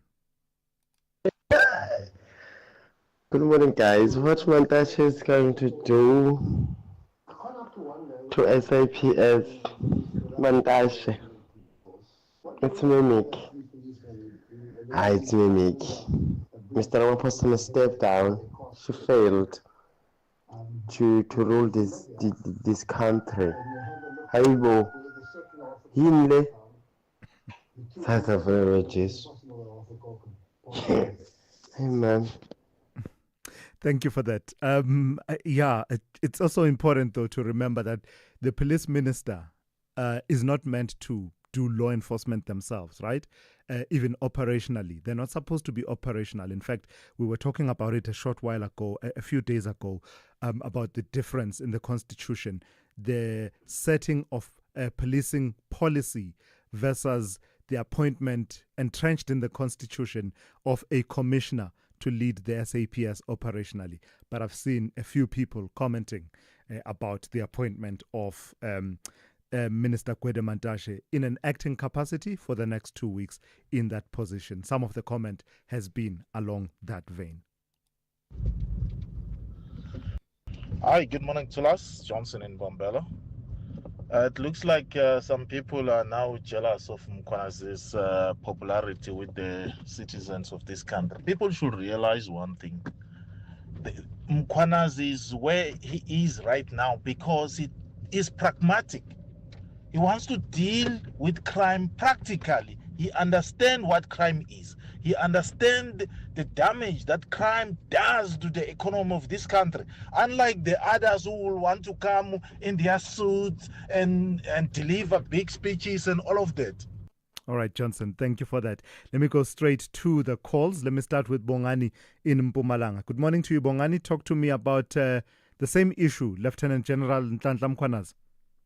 Good morning, Thulas. Good morning. Yes, Thulas, I just want to find out, did Nhlanhla Mkhwanazi make those WhatsApp conversations publicly? Did he open the case as well? He shared some of them. My understanding is that there is an investigation that was being undertaken. I think at the briefing he mentioned that there is an investigation. But I wonder whether does he continue with that investigation himself, or does he now yield to the now properly, entrenched Judicial Commission of Inquiry and subsequent processes, because in a way he has become someone with an interest in that he's laid the allegations. But yeah, he did share some of the WhatsApp messages. Yeah. Lastly, Thulas, I just want to understand if I'm correctly. In General Mkhwanazi, his contract as a commissioner of KwaZulu-Natal is going to end on October, if my understanding is correct. I think it's next year. But next year? Yeah, I speak under correction, yeah. Oh, okay. No, thank you very much. All right, Bongani, thank you for that. Let's go to Jacques in KZN. Jacques, good morning to you. You want to talk to me about the auto industry. Is that the story that we raised yesterday? Yes, good morning, Chisisa. I just want to joke to you and your team and the rest of the nation. I am about to debrief what happened when you briefed us today. Yes. We briefed you, now you're debriefing. Let's debrief. I just wanted to say that on the automotive sector, I've just read an article yesterday to say that there's a 50-year-old engineering company in Kwabega that's actually closing down because they actually don't have any new contracts to sign, obviously the manufacturers there. I just wanted to say that, unfortunately, I think BRICS, we are at the mercy of BRICS. BRICS is cost country a hell of a lot in terms of everything, commodity as well as the expense of the laborers. I don't see the Chinese automotive market suffering because where they can't the Chinese within the Chinese market, they've now come to Africa and the rest of the countries around the world, and they've basically been the country or the makers that are there are not allowing the manufacturers to the cost, which is what they're actually doing within China themselves. At the same time, we've also got the expense of Russia, where Russia hasn't put any money into it, because if we look at the Americans, we do complain about Trump, but if we look at the amount of money that the U.S. has spent into just our aid fund, Russia hasn't even spent 1/10 of that. Going back to Brazil, we not a couple of years ago, a couple of months ago, maybe, we had a problem with Brazil supplying chicken that wasn't supposed to, that they couldn't. They were actually dumping it into South Africa because they couldn't supply it to anywhere else. So at the mercy of BRICS between Brazil, Russia, and China. Africa or South Africa is the only one that loses. We are not exporting any one of our vehicles to China and given a better preferential rate.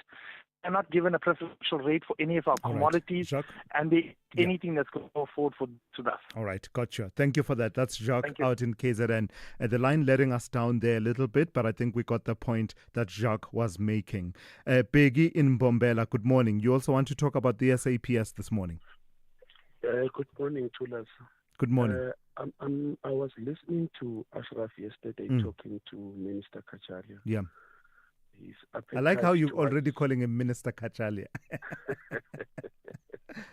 Yeah, his appetite towards Mkhwanazi doesn't look good. I will tell you why. Yesterday when he was talking to your colleague, he said to him, Mkhwanazi did not act accordingly. I think he was wrongly briefed when he was speaking contrary to what General Masemula said, because he said that Mkhwanazi was not supposed to call a press conference. There are procedures to be followed and so on. Let me make this submission to you, Thulas. The last time we had a police minister who had no dent, who had no allegations against him, is the minister that was appointed by President Nelson Mandela, George Fivers. And if you remember, George Fivers, he was a police officer and he was a police general. I think he was commissioner. Yeah. Yes. Yeah. So now I so wish that the Constitution has not to fail us we have to try our level best that Constitution must be amended, that people who occupy this position must never be politicians, because now we are having a lot of this mumbo jumbo and sagas because these people does not understand the law itself, even if they've got advisors. But I don't believe that they do take the So advice. are you saying no politicians were at the executive political level or at the operational commissioner level? During Mandela's time. And that is why all went smooth and we did not have any squabbles. It started after the appointment of the others and without making... No, but Biggie, I think you and I are talking about two different things. George Fivers was not Minister of Safety and Security. He was the police commissioner, which is the operational element. If I'm not mistaken, it might have been Steve Tshwete. Yes, you're right. I remember. Yeah. But what I want to say is that, you know what, during the time of Dr. Nelson Mandela, or maybe it was because it was the beginning, because I was mixing the two. Yeah. But I want to say, the last point I want to make, Thulas, what is the essence of the deputy minister? Yeah. If ever the deputy minister has been there, right. you have seen it all, and then now you appoint an acting minister in the presence of the deputy minister. All right, Biggie, let's leave it there. The position, yes. Let's leave the question lingering. Maybe someone else will come in with a response to it. Khotso, very quickly before I go to the traffic, talk to me also on the same topic of Nhlanhla Mkhwanazi. Yeah, just to add on what the previous callers just said. Sure. Look, currently, on the ground, the nation, the society is angry. Yeah. I think the ANC and what the current regime is supposed to do, they need to be always considering anything which will trigger the mood and the anger on the ground. Yeah. It will go into flames, because you cannot undermine the anger which is on the ground by also at the same time you call a commission of inquiry. On the very same commission of inquiry, we are telling you there are prosecutors, there are judges who are also part of the syndicate.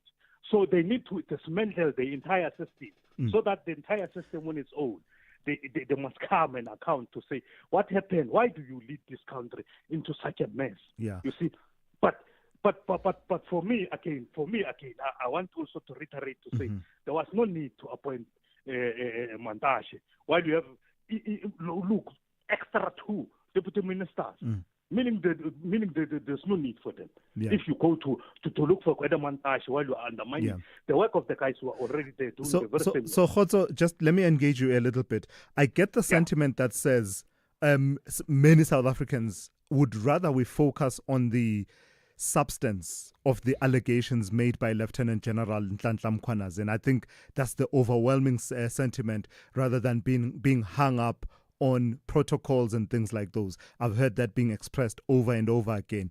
But where I'm a bit uncomfortable is when you use words like there will be flames, and there have been a few people who've been saying that. What are we saying? That Nhlanhla Mkhwanazi becomes an untouchable? No, not necessarily that it becomes untouchable. We say any wrong, because like the previous callers just said it. I was also listening to this Chachalia guy who's coming on board. Yeah. You want to use another tactic whereby you want to use a tactic of threat towards Nhlanhla Mkhwanazi, while Nhlanhla Mkhwanazi is going to be the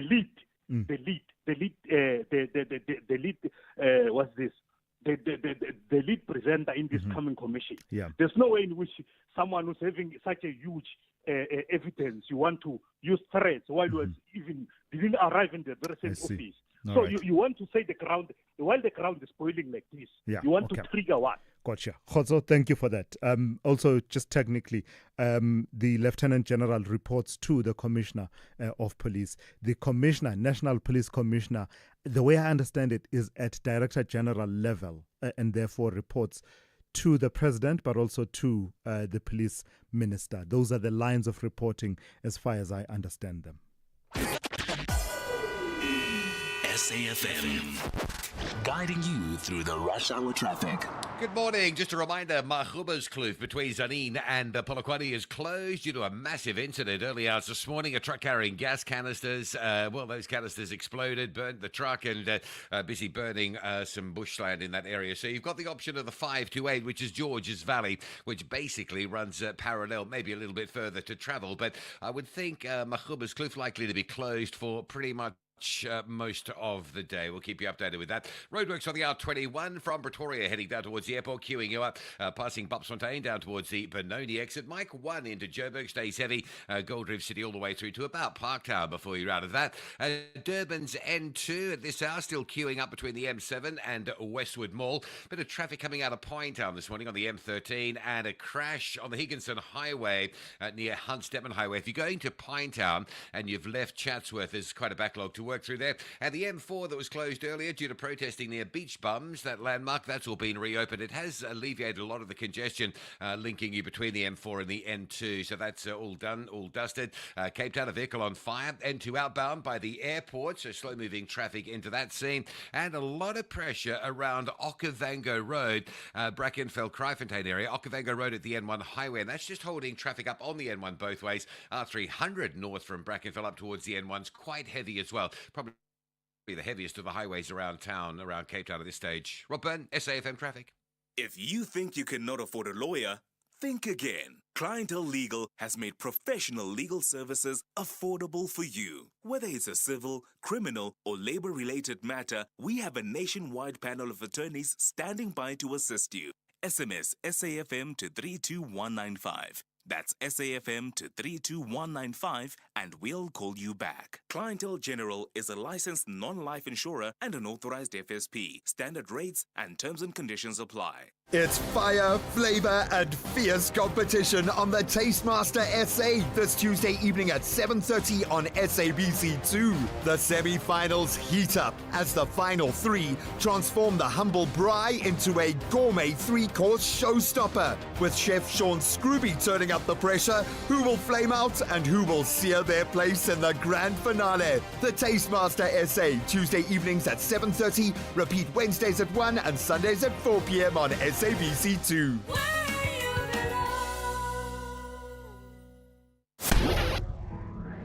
Do great solutions start with good conversation? SAFM, leading the conversations that move us. 4 minutes to 8. Let's return to a story we've covered quite a few times on the show. The country's agricultural sector is on high alert following the confirmation of a new foot and mouth disease outbreak on a commercial farm in Mokaka local municipality in the Free State. The Department of Agriculture announced the outbreak after laboratory testing and epidemiological investigations. This comes as the country continues to battle widespread FMD outbreaks, now totaling, we understand, some 270 reported cases across 5 provinces, with KwaZulu-Natal being the hardest hit. Let's speak to Dipepe Neneng Serage, who is Deputy Director General for Agricultural Production, Biosecurity and Natural Resource Management. Good morning to you and thank you for your time once again. This new outbreak out in Mokaka in the Free State, how bad is it, and also located for us within the context of our ongoing efforts across multiple provinces? Good morning and thank you, Pratulas, and good morning to your listeners. Thank you for having us. We're worried, extremely worried, because Mokaka and the Free State actually is central to South Africa. Now, if you have an outbreak in Free State, you know that already you're threatening Northern Cape, you're threatening Mpumalanga, you're threatening you're threatening about 5 provinces. That's the biggest worry. We would not that we don't worry if we've got infections or outbreaks in other countries, other provinces, but Free State is the biggest of our worry. So, with that said, how does it fit in with what we were starting to observe? There was a glimmer of hope when you said the restrictions around Limpopo and the spread of the disease in Limpopo had been contained and you were ramping up vaccination. Is this a setback in terms of those processes, the overall trajectory of the outbreaks? It is one step back indeed, and it's very worrying because after rescinding the disease management area that was placed in Limpopo and in Eastern Cape, non-stop area, we thought we were getting somewhere. And let me just make this clear. Foot and mouth disease is caused by a virus, and viruses are transported by actions of human beings. So it's not a disaster that just happens. So farmers are getting reckless, unfortunately, and farmers are prioritizing, not all of them, of course, there are those that are good, but if you end up with an outbreak while we are in the middle of another outbreak in Gauteng, it tells you that somebody somewhere just got very reckless. What are we starting to observe by way of the impact on beef production in the country? Is it starting to really bite in terms of the impact on farmers and operations, beef production operations across the country? It is. It is a big worry. I think the meat prices are beginning to soar up, and this is something that we've been trying to avoid by investing in vaccination, by investing in all these other processes. You would remember also that the minister issued directives which govern, new rules with regards to movement of animals. So we are still following up the case to check whether it happened owing to recklessness, because we're going to be following that story heavily with all that we have, because we cannot have recklessness. We cannot have people moving animals. We are still following the report. It looks like at the moment that this farmer moved animals from somewhere in the northwest, and northwest, obviously, then it has meant this is the outbreak that we reported earlier. But then it means that farmers are just not taking us seriously, because once you know that northwest has a foot and mouth disease outbreak, you automatically have to be extra cautious. But then here we are now. So this is worrying. So like I said, we will be following. I've said to the colleagues, we need to get all the details, and we'll be following. We'll announce our next action soon. All right. Thank you for your time this morning. That's Dipepe Neneng Serage, who is Deputy Director General for Agricultural Production, Biosecurity and Natural Resource Management at the Department of Agriculture. Let's go straight to Ann Musa with the latest news. Outsurance will go out of their way to try and save you money on your car insurance. If they can't, ask for 500 Rand. Time to switch and save. Call 0800 60,000 today.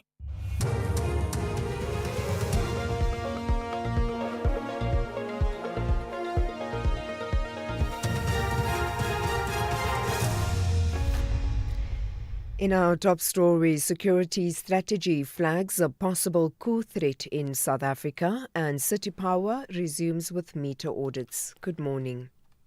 Minister in the Presidency responsible for state security, Khumbudzo Ntshavheni, says one of the country's risks identified in the National Security Strategy for 2024 to 2028 is a possible coup d'etat. She briefed the media at Parliament after the debate of her department's budget vote in the National Assembly.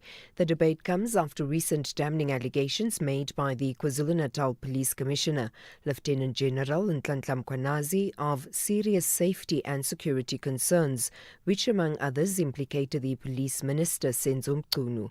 In response to this, President Cyril Ramaphosa has announced a judicial commission of inquiry and placed Mchunu on special leave. Ntshavheni added that while not all risks will become a reality, it is planned and mitigated against. One of the risks is the risk of coup d'etat, to say there is a potential risk of a coup d'etat. We have identified it and we've put measures to mitigate against it.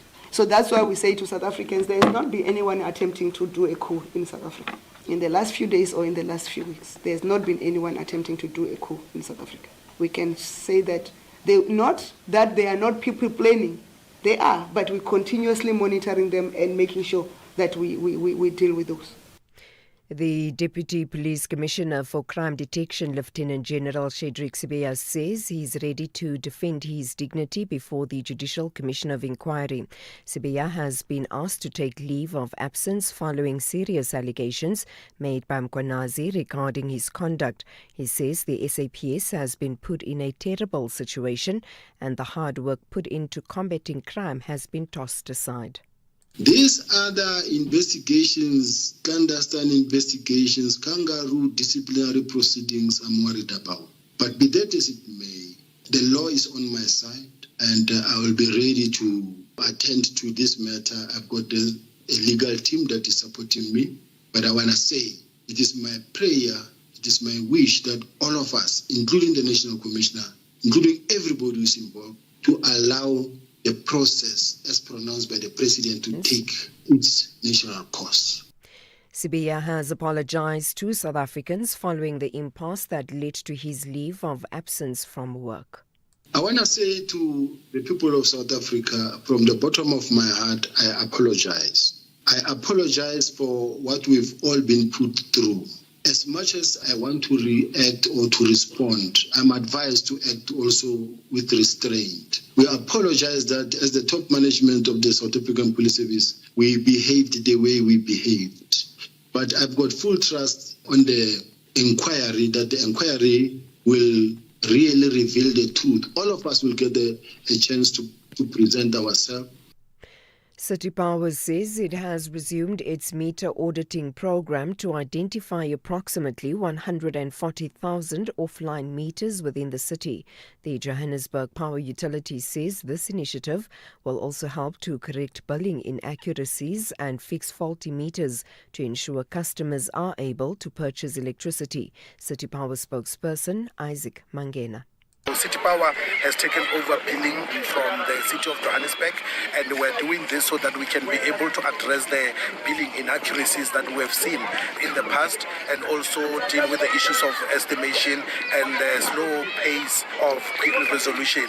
So with this being within City Power, we will be able to also have the dedicated teams that we have set up. Some of them are coming from the city of Johannesburg, who basically will be dealing with cleaning up some of the data and the challenges. And finally, Transport Minister Barbara Creecy has dissolved the Road Accident Fund Board due to persistent governance and operational challenges. She says the challenges have significantly impacted the RAF's ability to fulfill its mandate, as well as exorbitant legal expenditures incurred through protracted litigation over accounting standards.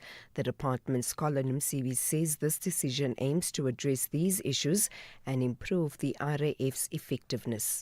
Minister Creecy has reiterated the department's commitment to continue to pursue all necessary measures to restore institutional stability and enhance the RAF's capacity to fulfill its statutory obligations to the public and ensure a speedy and equitable access to the Road Accident Benefit Scheme by the road accident victims. She further emphasized her department's intention to finalize the Road Accident Benefit Scheme bill, which will introduce a no-fault system to make it easier for road accident victims.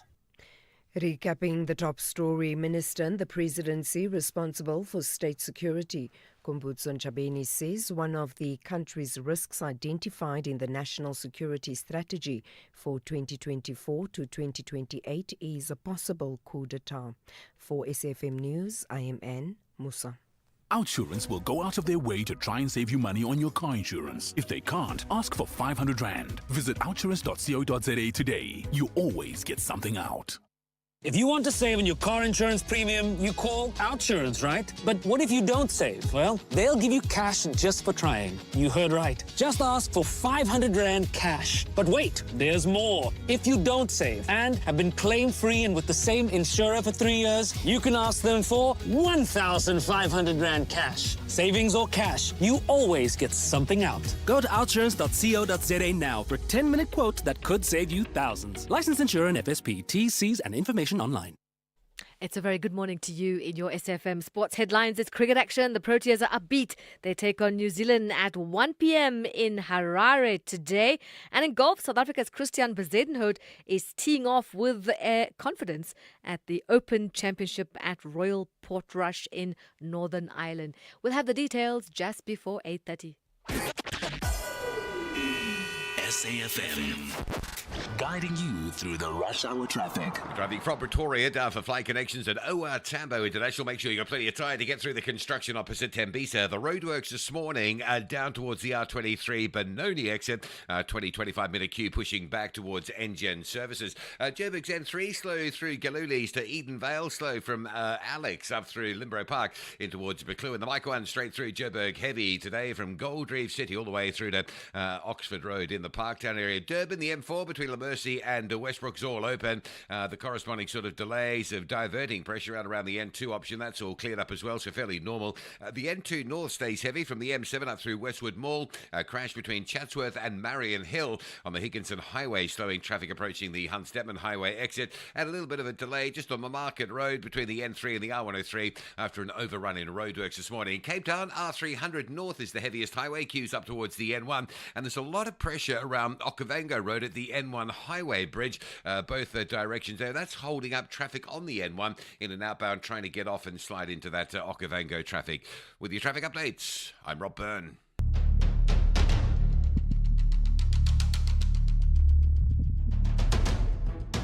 The Morning Brief with Thulasizwe Simelane. Weekdays, Monday to Friday, 6 to 9 a.m. The Morning Brief with Thulasizwe Simelane. Weekdays, Monday to Friday, 6 to 9 a.m. 9 minutes after 8 on this Wednesday. The third hour of the Morning Brief starts now. Good morning. It's great to be in your company. I'm Thulasizwe Simelane.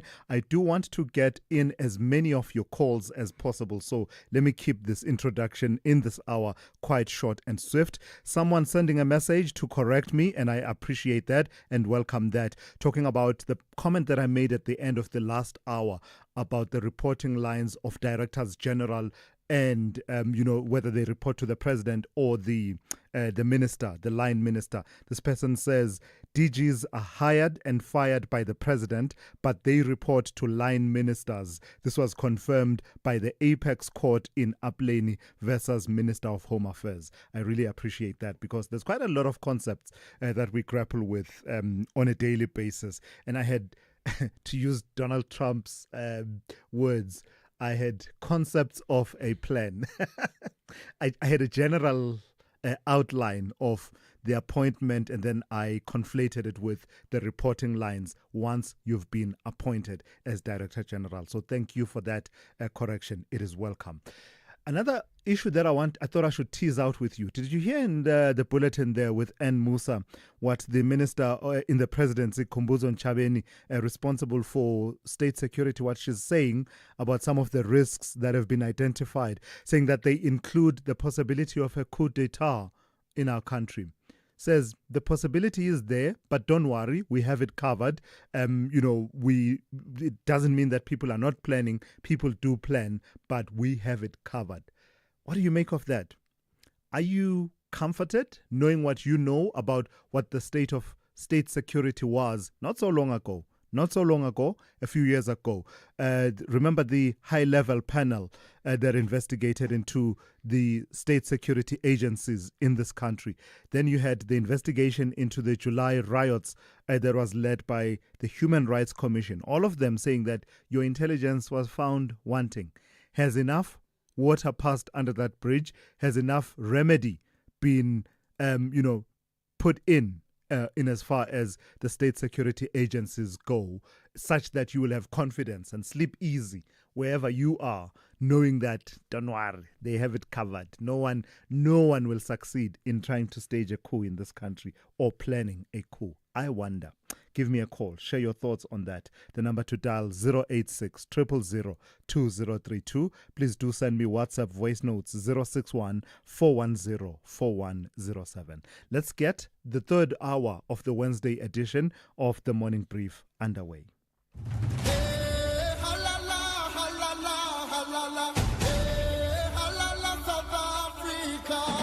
My name is Fikile Makama. I'm from Cape Town and I'm a defender. Between city life and village life, I will choose village life. I like being around people.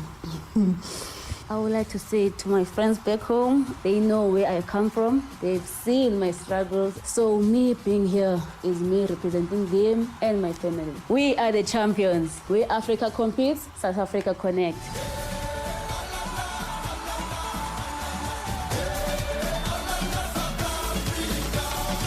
Proudly brought to you by SABC Sport. You are the poster child, the biggest saver we've ever had. I decided that I would contact Outsurance and let them work out what they could do for me. Yeah. And lo and behold, big saving. 2,794 Rand a month. That's over 33,000 Rand a year. And it was the easiest switch ever. Real people helping real people get real deals. Go to outsurance.co.za now for a 10-minute quote that could save you thousands.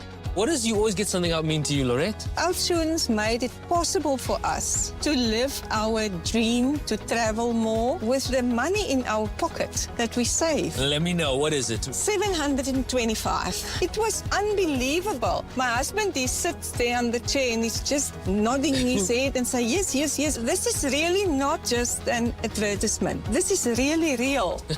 Go to outsurance.co.za now for a 10-minute quote that could save you thousands. Licensed insurer and FSP, T's, C's and information online.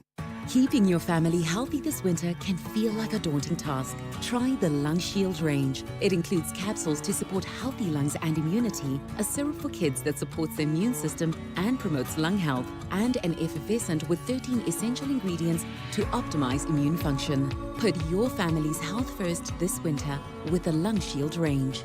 Available without a prescription at leading pharmacies. Lung Shield, prescribed by doctors, recommended by pharmacists. Call Thulasizwe now, 086 000 2032. In fact, let me start with a voice note responding to that story that you heard in the bulletin about Minister Khumbudzo Ntshavheni and the comments that she has made. Morning, Thulas. I was listening to your news this morning regarding to the issue of coup d'etat. The effort that she's using to monitor the queue, she should have used the same effort to monitor the corruption. Now the current affair, people are complaining about illegal foreigners. She's not using such effort. Our people, man, no. Yeah. All right. Of course, there are lines of responsibility. Hers includes being responsible for state security. So these matters around possibility of a coup, stability generally, do fall within her mandate. But let me say, I get the point you are making, that even issues of corruption do have state security and national security implications at some level, right? With the best example being what we're talking about around the allegations being made by Lieutenant General Nhlanhla Mkhwanazi. There you have it, a allegation of corruption of the criminal justice system that clearly and directly has national security implications. So I take the point that you make. This person wants to respond to the work that Sassa is doing, the South African Social Security Agency. Thulasizwe, I'm still saying, these people, the Sassa people, they've got all the resources. Why don't they come to the township, they come to the people? But the people haven't earned money for almost 2 months now. How can they go to Ethlon, like people from Langa go to Ethlon?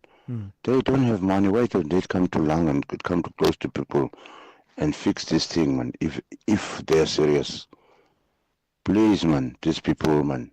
No, man, no, it's unfair. It's Ringo from Langa. Thank you for that. And I don't think it's too much to ask that if you're doing such a massive undertaking, you ought to add to the resources that you ordinarily would have, right? To ensure that people are able to come forward and verify their status with you. The point has been made that in some parts of the country, saying people must come to the Sassa office means that actually they have to undertake a whole trip that will cost them money. And as Black Sash was making the point, sometimes they get to the point at Sassa offices only to find out that they don't have the right documentation and have to make a return journey, which just makes it all the more difficult. So I do believe that it's not unreasonable to expect that if you want many people to undertake a process like this, you owe it to them to avail the resources and, when necessary, to send some of your officials into communities. Let me take calls now. Let me go to Zola in Bloemfontein. Good morning to you, Zola. You want to talk to me about Nhlanhla Mkhwanazi this morning? Good morning, Thulas, and good morning to listeners. Thulas, those people who say that Nhlanhla did not follow the procedure. Yes. I think you remember that in March he did raise this concern. He absolutely did. In Parliament. Now, in Parliament, nothing was done up until he called a press conference. I think that on its own was enough. Yeah. This is South Africa. If he did not call this press conference, you'll be hearing tomorrow that he's been charged for sexual harassment or any other crime to shut him up. So I believe that what he did was the right thing. And remember, if you are a citizen and you don't report any crime, it is a criminal offense. So he did the right thing. They should have taken action in March when he blew the whistle about this corruption in the judiciary system and so on. Gotcha. Zola, thank you for thank you for that. Zola is absolutely right. And I did say a few days ago that do yourself a favor. Watch that hearing on the 5th of March. That's the Portfolio Committee on Police. That's where, at least publicly, is where we see Nhlanhla Mkhwanazi making these allegations for the first time. It's not as detailed with the receipts, quote-unquote receipts, as he then would do at the media briefing on Sunday last week. But there was already enough there that was put on the table before those parliamentarians. And did anything come of it? I wonder. Faisal in the Eastern Cape, good morning. Good morning, Thulas. How are you? Very well, how are you? Fine, Thulas. Thulas, I think this whole thing is unfair to Senzo Mchunu. And this campaign, I tell you now, Thulas, has been run by SAFM to tarnish the man's name, and he never, this man, he never said anything. Which man? Sorry, Faisal, which man? Which man's images? Senzo Mchunu. SAFM is running a campaign to tarnish Senzo Mchunu's. Wait, Faisal, please calm down. Yes. I'm trying to understand you, so that's why I'm asking clarity-seeking questions. I want you to repeat because I did not get. Are you saying SAFM SAFM is part of this campaign, and its leader is none other than Katie Musakane. Every day, this man has never said anything. Where is the proof? All these people are calling up on the saying that this man is like that, as if he's found guilty. What did he say? So, you're saying we are part of a campaign to tarnish Senzo Mchunu's name? You, not so much you. But I'm SAFM. Yes.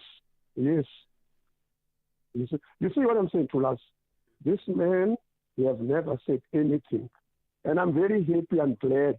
He didn't say they go around and say, when they Mchunu. That I'm very happy. Even they said that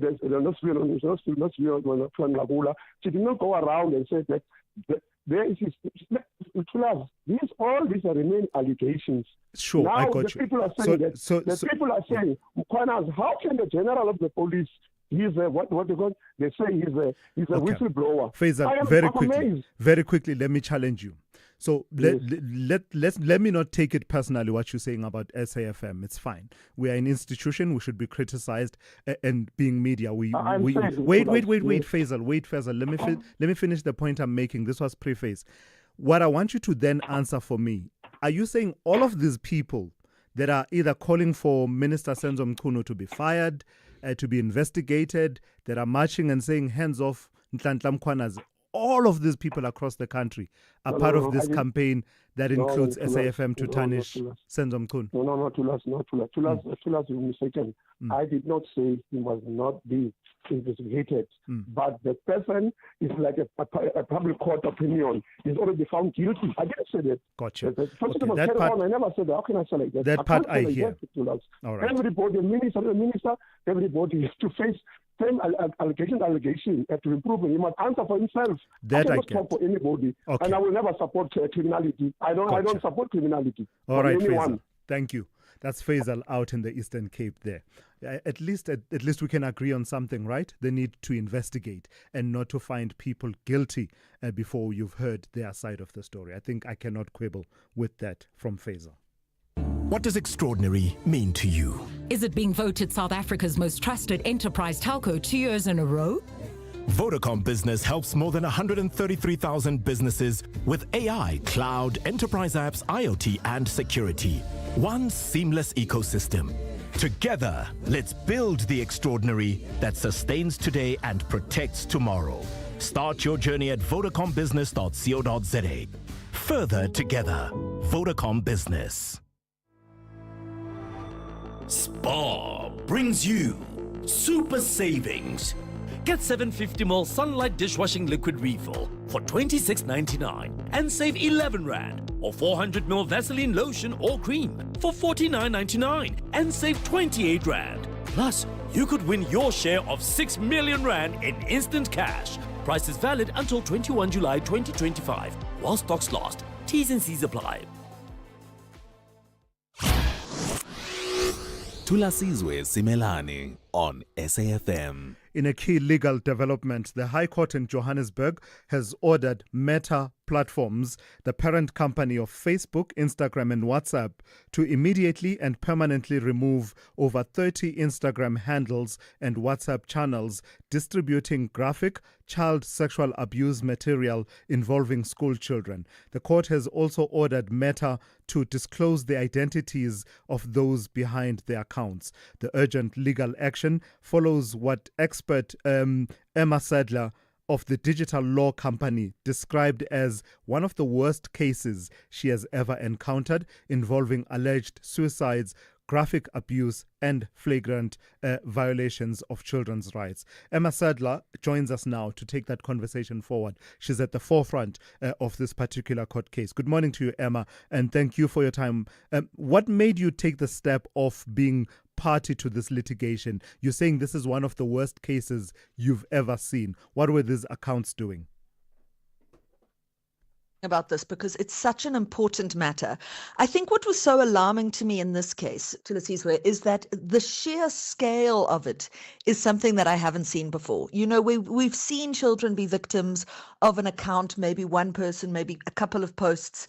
This was a real shock to me, firstly, because of the way in which it was conducted. So what we're dealing with is an anonymous person or group of people. I think it's only one person who has created Instagram accounts, is soliciting from children, from teenagers, via an anonymous link. So there's some add-ons on some of these platforms. The one that they're mostly using is called NGL, which is a famous anonymous submission platform, not gonna lie, where you can solicit, get the public to send you content. So what's happening is that the public is sending this person leaks. So maybe nudes that they've been sent by teenage girls, or videos, in some instances, just sort of dishing the dirt, saying that this person has an STI, or this person has AIDS, or this person has a 50-year-old boyfriend, or talking about body counts, how many people the teenagers have slept with. And then they are publishing it, and this is where it gets frightening, on WhatsApp channels. So I'm sure you, like me, Thulasizwe, use WhatsApp all day, every day. I'm at the forefront of this field, and to be honest with you, until very recently, I didn't even know about these channels. But what happens is you go into the update section of your WhatsApp, and that's where we would see people's statuses, their stories, right? But if you're following any channels, then you will see. So I really urge every parent listening to go and look at their child's WhatsApp account, and go through if they are following any channels. Now, a lot of those channels are hundreds and hundreds of thousands of people following them. And the unique thing about a WhatsApp channel, Thulasizwe, is that it's completely anonymous. So you have no idea of who created the content, who created the channel, and who else is on the channel. All you can see is the channel name, and all of these WhatsApp channels that we've been dealing with have the same keyword. And then you see that there is 20,000 followers or 30,000 followers. And then we see, I mean, hundreds, if not thousands, of very graphic messages being circulated on these platforms, all completely anonymously, mostly concerning child pornography. So it's an awful case, and one that I'm very, very glad that the Gauteng High Court took the robust steps that it did. How difficult was it to mount this case, Emma? Because I imagine issues of jurisdiction must have come to the fore, these being companies that are not based in South Africa, and the enforceability of ensuring that they do what the court has ordered. Tell me you're a legal student without telling me you're a legal student, right? It is a huge issue. We're dealing with a company based in California, Meta Platforms Inc. But the reality is that we know that there is a South African operation. We know where their offices are in Johannesburg, in Gauteng. We know of employees. Historically, they've always said to us, oh, we don't have jurisdiction in South Africa. We don't have to comply with South African laws or South African courts. Because the only people employed in South Africa are advertising and marketing people. We know that's not the case. We've got emails that I received from employees at Meta over the weekend, which list Bryanston as their address. We know that there are people involved in human rights protection, policy direction, and it's a very, very it's for me it's an absolute cop out. It's actually an unconscionable position to say, oh, we're not based in South Africa, we're not going to comply with South African rules or court orders. You've got users in South Africa, you're making money in South Africa, you've got employees in South Africa. If you want to make money out of our South African children, you have to protect them. That's for me the bottom line. So just returning to the content itself, Emma, it's content that has lived consequences for teenagers. And the way you were describing it, it sounded to me like, in a way, it plays into dynamics among teenagers themselves, right? The fear of being shamed for one thing or another. What should be the response of parents hearing this conversation in relation to these 30 Instagram accounts, as well as these conversations about being the fear of being shamed and the consequences of being publicly shamed? So I think it's going back to basics. All the rules around digital hygiene, looking after children, knowing what they're up to, making sure that young children are not on social media, and very, very dangerous is this idea that WhatsApp is not social media. You know, I see so many parents getting children phones at a very young age, then saying, oh, you can't be on Facebook. You can't be, well, they don't want to be on Facebook. Facebook is for old people, but you can't be on Snapchat or TikTok because it's dangerous, but you can be on WhatsApp so you can talk to your friends and you can tell me when sport is cancelled at school.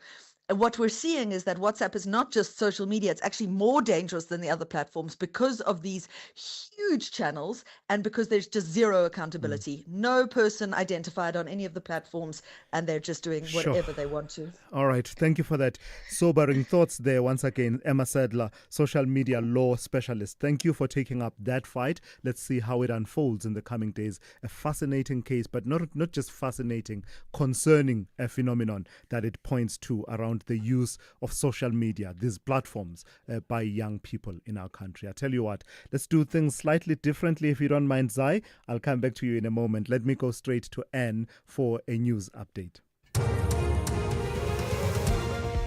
Good morning. Thanks to us. In the headlines, the South African Transport and Allied Workers Union is calling on road freight and logistic companies to stop employing undocumented foreign nationals as truck drivers.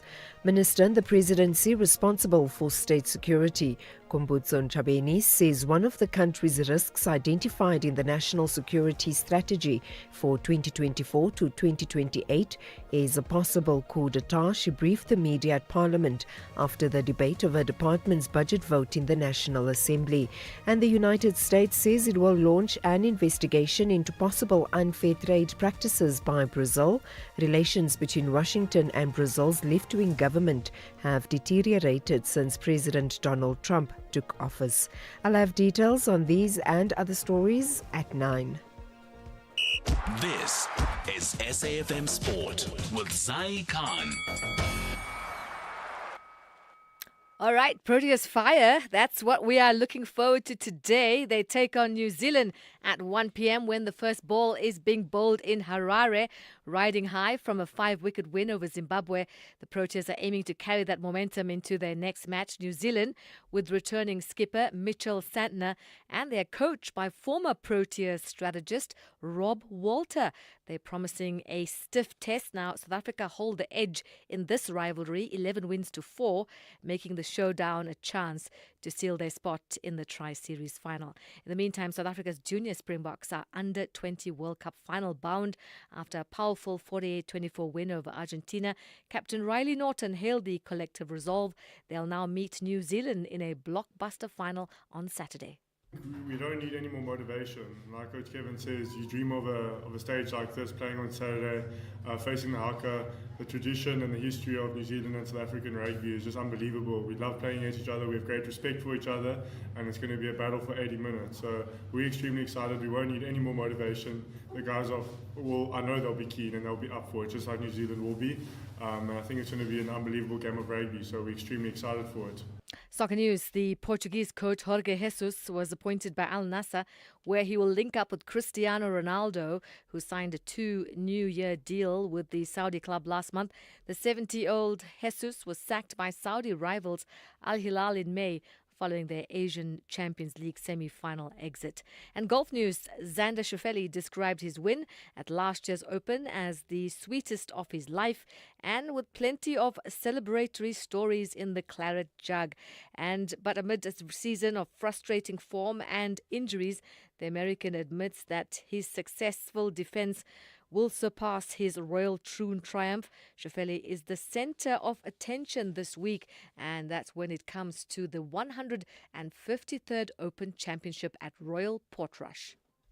It's an interesting thing just because my thoughts of playing really well were at Royal Troon. So coming here, I feel like I'm trying to relearn this golf course, get comfortable with certain sight lines, some blind tee shots. When I'm, if I can get myself in the mix is when I think I would have an advantage.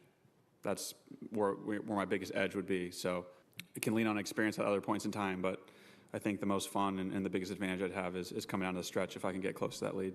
And finally, South Africa's Christian Bezuidenhout is teeing off at confidence at the 153rd Open Championship at Royal Portrush in Northern Ireland, fresh off a top 15 finish at the Scottish Open.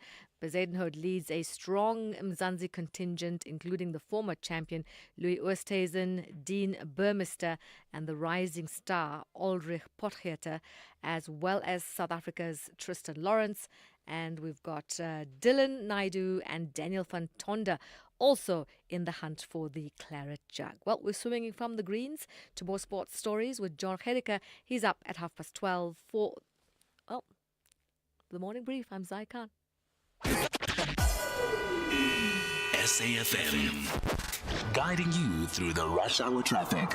Good morning. The R71 Mahuba's Kloof likely to remain closed for much of today. This is following the gas cylinders on a truck that exploded overnight, set the truck on fire, set the local bush on fire. I believe the fire has been dealt with, but there's loads of gas canisters, and probably the fear is that some may still be in the process of exploding. So quite a dangerous situation. Factored in the R71 south of Zanin being closed off for some time. The R528, the Georges Valley option, acts as an alternative in the meantime. So just a little bit further to travel, but you will be diverted off the R71. Pictures and videos of that scene up on Twitter at Traffic SA. You can have a look at the major impact that happened overnight last night. Joburg side, the Mike 1's been fairly heavily backed up, still is, coming through from Boysons all the way to Empire Road. Bit of pressure on the N12 and R24 routes into Galudi's, and the N1 south through Midrand. Still busy this morning. Old Joburg Road down to New Road before you're out of that. Breakdown south of Pietermaritzburg on your way towards Ashburton. So Durban-bound traffic starting to backlog into that. And Cape Town, the heaviest of the highways today's been the R300, surprisingly. Still queuing up through Brackenfell onto the N1. There is a bit of pressure on the N1 inbound through Brackenfell as you make your way down through Okavango Road towards Belleville. Rob Byrne, SAFM Traffic. The business update on SAFM. Let's say good morning once again to Ndauling Lechela. Ndauling, let's start talking mining production. Tell me about it and how it rose in May. Mm-hmm. The mining sector surprising to the upside to us, with production ticking slightly higher in May, up 0.2% on an annual basis, following a 7.7% plunge in April. Now, the main positive contributor was iron ore, with output rising 12.5% and contributing 1.7 percentage points to the overall growth. Analysts are quite happy with that growth, considering the sector's struggles with logistics bottlenecks and weak global demand. While there's a slight improvement, economists say the sector is not out of the woods yet. Investec economist Lara Holds highlighted issues at Transnet and how that continues to weigh on miners' ability to export minerals, leading to lost revenue. Now, in more positive news, mineral sales jumped 18.8%, driven by a surge in gold revenues, with gold prices reaching record levels amid heightened global economic uncertainty. Experts project sectoral growth to stagnate, with the economy forecast to grow by 0.8% this year. Global market volatility, particularly the U.S. Tariffs, or rather the U.S.'s trade policies, may also impact demand for minerals and prices. The industry's performance is further complicated by the impact of tariffs on PGM metals. However, the sales side is expected to continue to grow, considering that gold prices are expected to remain well supported due to their safe haven status. So the massive capital muscle of the PIC, Public Investment Corporation, is always subject of discussion in terms of how to stimulate the economy and investment in various sectors. Tell me about what they are planning around rural and township businesses. All right, Tula. So according to a Business Day article, Africa's largest fund manager, the PIC, is looking at boosting its investments in rural and township economies, focusing on Black-owned firms, particularly those run by historically disadvantaged individuals. Now, this investment drive is part of the PIC's efforts to support economic growth and development in the country. And to achieve this goal, the PIC is calling for proposals from non-bank financial intermediaries that support businesses in these areas, the rural and township markets, and this will be done through its early stage fund.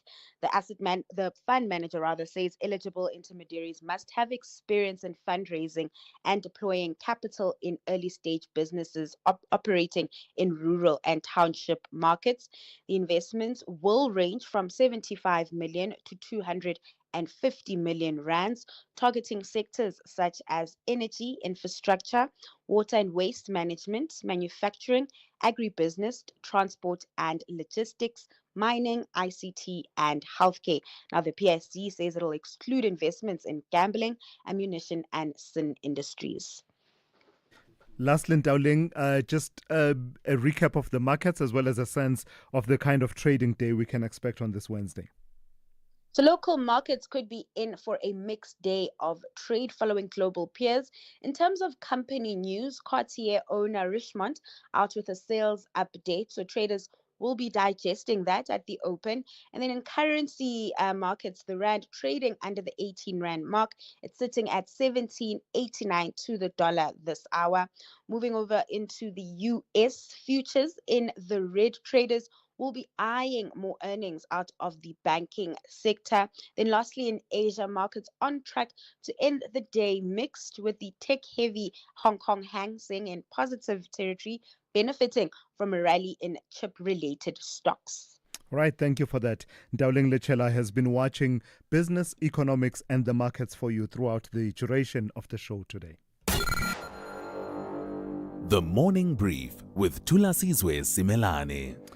It's coming up to 19 minutes to 9. Let's give you one more story before, as we head off to the end of the show. It's a follow through on a story we covered yesterday that talked about a growing coalition of concerned citizens, outdoor groups and conservation advocates who have launched a petition on the petition platform change.org. In it, they demand urgent intervention to restore and protect Table Mountain National Park, and that campaign, we told you, was spearheaded by Friends of Table Mountain and backed by other community and recreational organizations. And the campaign had garnered, at the last count, nearly 4,000 signatures calling for accountability, transparency, and immediate improvements to safety, infrastructure, and park management. So let's bring in the other side then of that story and speak to JP Lowe, who is SANParks Head of Communications and spokesperson for the Table Mountain National Park. Good morning to you, JP, and thank you for your time this morning. These concerns that are being raised by these various groupings, they have a point, don't they? Morning to us, Susan, and thank you for having us. Well, they certainly don't. And I don't think that's really part of the big issue here as well. For me, the big issue is that we thought that the chief executive officer, which is really the most senior person within the personnel of SAPS, has an opportunity to meet with these organizations, at least most of them. And then we agreed on a process that says we're going to meet again. In that meeting we had, issues they raised, which some of them we thought, okay, maybe this we can reflect on. Others we think it's just based on a misunderstanding of how conservation funding model of South Africa, which successful works. In the middle of that, they then go on a petition, they then go on all of these campaigns based on misinformation.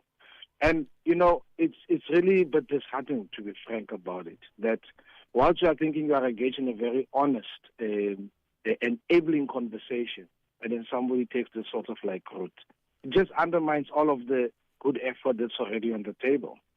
Can you really assert that this campaign is based on misinformation? Let's take one aspect, the issue of safety on Table Mountain. The figures I was reading from Cape Town, etc., from May, we're talking about this year being on track to be, you know, the highest amount of violent crimes recorded, you know, in comparison with other years recently.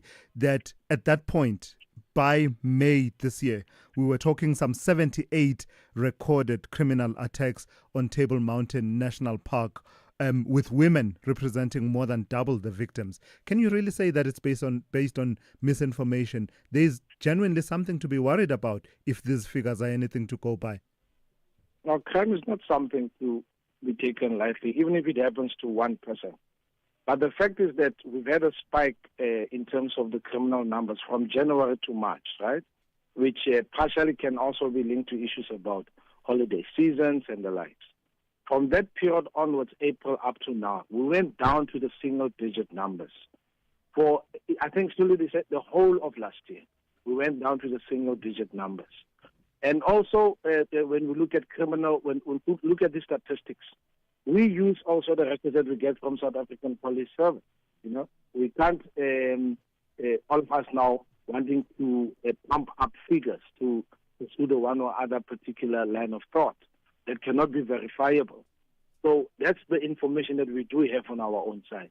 But even with that being the case, we've also been looking at really investing much more strong in terms of fighting crime, doubling the numbers of our special operations team, which is really a highly skilled a team of rangers, making sure that we also bring in more rangers, freeing up our rangers from doing operational work by bringing more staff to work in those particular areas. In particular seasons, bring in the helicopter from Kruger National Park to help with patrols and so on, strengthening our partnerships with the city and the South African Police Service, and even with community organizations to work together with them. And the point also must be made to us is that yes, there are NGOs that are complaining, that are running this petition, but also those who are not aligned to their thinking, that have remained consistent with this approach we've taken that says, let's collaborate, let's work together in seeing how do we deal with many of these issues. But objectively, JP, are we on track for the year with the highest number of crimes compared to other years? Given what has happened in the first few months, you're disputing even that. We're not on track for that. No, in fact, for you to say it's the year with the highest numbers itself is not completely correct. And let's start there. So what's the correct position in relation to this issue of crime, which is one of the big concerns for these groups? Yeah. What I'm saying to you is that we've had a spike from January to March. We don't dispute that. But what we're also further saying is that we had single-digit numbers from about the month of April up to now. That means interventions that we've been making have been working, right? Sometimes when a spike happens to us, it's because somebody commits a particular crime in a particular spot for a certain period. But when we do use our intelligence and focus our resources in that area, that then gets stopped because that individual then gets snapped. Right? So that's what I would say to you on crime. Crime is a very motive issue, really. It's very motive. Sure. And I must also say to you as well that Table Mountain National Park is not a park that's got a fence. It's an open access park. So when you have a discussion about crime in Table Mountain National Park, you actually have to also have a discussion about crime in the city itself. Because there tends to be quite a lot of spillover from the city into the national park. I do need to ask you one more question, JP, about investment into the infrastructure around Table Mountain National Park. The allegation is that you had 430 million rand in terms of revenue. You'll correct me if I have that figure incorrectly. But the claim is then that only 107 million rand was used directly for expenditure for the upkeep of and the infrastructure at the park. The rest basically being ceded over to SAPS. No, like I said, that's a misunderstanding of how the conservation model works. The figure that was provided even to the organization, this was also explained to them, by the way, is that it's a figure that relates specifically to the operational aspects of the park. But there are other aspects that we fund that relates to Table Mountain National Park. I mean, the salary of staff is not really included in those figures. The research capacity that we have in Table Mountain National Park is not included in this figure. There's a number of other elements that's not included in over that 100,000. So when you look at all the various elements for Table Mountain National Park itself specifically, it could take us easily to 200 or 300 million. But more importantly, though, Thulasizwe, is that we use a conservation funding model, which because of it, we've been able to make sure that a species like Bontebok doesn't go extinct. We've been able to make sure that a species like Mountain Zebra National Park doesn't go extinct. So for the kind of funding that we are able to generate from the Kruger National Park, Table Mountain National Park, and so on, is then utilized in such a manner that we are able to say we run one of the most successful conservation agencies in the world in the form of sun parks. So it's important to understand the issue of funding in that context. All right, great. Thank you for that. That's JP Lowe, SAPS Head of Communications and Spokesperson. SAFM, guiding you through the rush hour traffic. Our top story this morning, if you're just joining us, the R71 Machuba's Kloof likely to stay closed all day. An earlier truck crash involving gas canisters, which then exploded and set the bush on fire. The fire, I believe, is under control, but there's a load of canisters. Maybe some haven't exploded. Very dangerous situation. I would factor the R71 being closed most of today. 528, the Georges Valley Road linking Zanine back to the R71 will be the alternative route. A picture of that scene and a video up on Twitter at Traffic SA. You can have a look at what's unfolded there early hours this morning. Midrand still pretty busy for this hour between Old Joburg Road and the New Road exit. The Mike 1's been relentlessly backed up, still sitting from Boyson's all the way up to Parktown, up to about Oxford Road before you're out of that. Coming out of Pietermaritzburg, on your way to Durban, stationary truck down by Ashburton. Looks like it's probably clear. That traffic is starting to move through a lot better than it was earlier. Some truck congestion in the Umbilo and Rossborough area, particularly M7, South Coast Road, Maiden Wharf and Bayhead Road. Looks like potentially being a busy day in that area because of stationary truck traffic.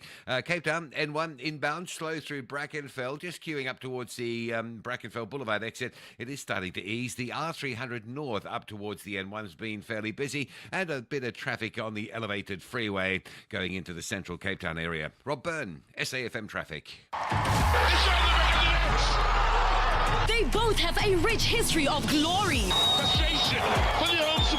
Amakosi tackle the Porcupine Warriors. This is as good as it gets.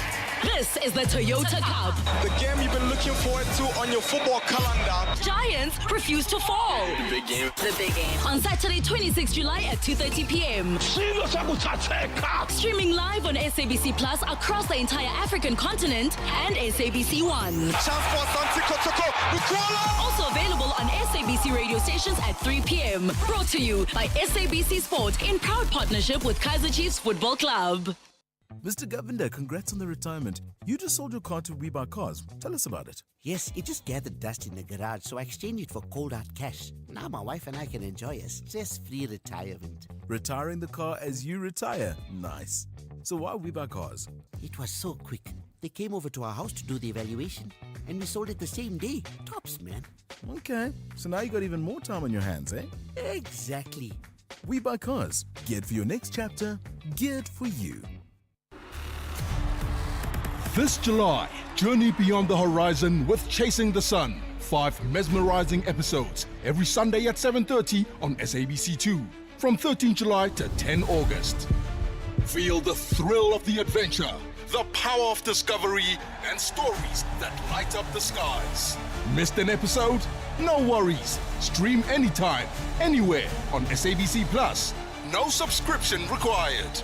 Chasing the Sun. Your Sunday nights just got brighter. Tune in to SABC2 Sundays at 7:30 or watch on SABC Plus on demand. For the love of the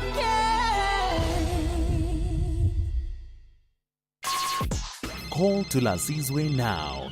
086 000 2032. Let me start with one or two messages that have come through on the WhatsApp line. Earlier on, I was making the point about the South African Social Security Agency officials and the verification, income verification, personal details, etc., around 210,000 beneficiaries, and saying if you are undertaking such a project, you owe it to the people to make your offices accessible, meaning including, extending services and going into communities where necessary. Jan in Cape Town says if you send officials into the townships for verification, they will be bribed. And then says if they, I take it you mean the beneficiaries, if they value their Sassa, why not go to their office? That is the question from Jen. Well, Jen, the point that has been made is that in some parts of the country, especially in rural areas, these offices are not nearby. It's not a mere 2 kilometers away. Actually, it involves travel. And if the sum total of your income is a Sassa grant of, 900 Rand, 550, I don't know at what levels the various grants are pegged right now. If that's the sum total of your income, taking a taxi to go to an office that's maybe, 30 kilometers away, and you get there and you find out that actually there's a document you are meant to bring that you don't have, therefore come back tomorrow. I think you get where I'm going with that particular point. And I think that's the point of what I was saying earlier on. Then someone says, South Africa be warned, CIA, Mossad, and others have fired the first salvo. South Africa has strayed way too far into the BRICS camp, and it must be brought back through regime change. Gaza is coming. I rest my case, says that person. I take it you are alluding to the claims being made by the minister in the presidency, Khumbudzo Ntshavheni, about some plots, not really a plan as in fully fledged coup plot, but planning at various levels that they've detected through the intelligence structures, and saying that they are well prepared and are able to counter those plans. So I take it that's what you are alluding to there. And then lastly, let me read this one. Someone says, have we South Africans... we South Africans, we don't have hope in this government because they all, and the word used there is corruptionists. So there are few people who are innocent, is what that person is saying. And I take it that has to do with the various processes in play around the investigations into some of the claims that are being made. Let me take a few of the voice notes back to back, pull myself back a little bit. Good morning, Thulasizwe. One thing I can say without fear of contradiction is the fact that we can talk, we can discuss, we can have intellectual debates about this, we can conversate with our spouses, we can, have this conversation with our colleagues and friends at work, at the golf course, you name it. But at the end of the day, Thulasizwe, there will be no accountability, there will be no arrest at senior level. Cyril Ramaphosa proved it to us when he came and said what he said on Sunday. I just feel bad for General Mkwenazi because he's going to be alienated to an extent. Then I'll hear him, Bryanston. Well, Minister Khumbudzo Ntshavheni, it's laughable what she's saying, that we should trust on the state security. Intelligence, people who are called by the name of something they don't have, intelligent, they don't have. What about July 2021 unrest? What about these borders that are leaking? Ushiri who just disappeared. Do you think you've got state security? I said no. Thulas, Ntshavheni is lying don't forget that recently Jabeni lied that Trump invited South Africa to US, yet it was Ramaphosa who asked to come to Trump. So Jabeni is just lying, just try to make herself big. He's trying to scare the nation. Yeah. And it seems to me quite clear that we will need to delve even deeper into this conversation with the context that many of you are alluding to of what happened in July 2021, where it seemed as if the intelligence agencies were caught unawares.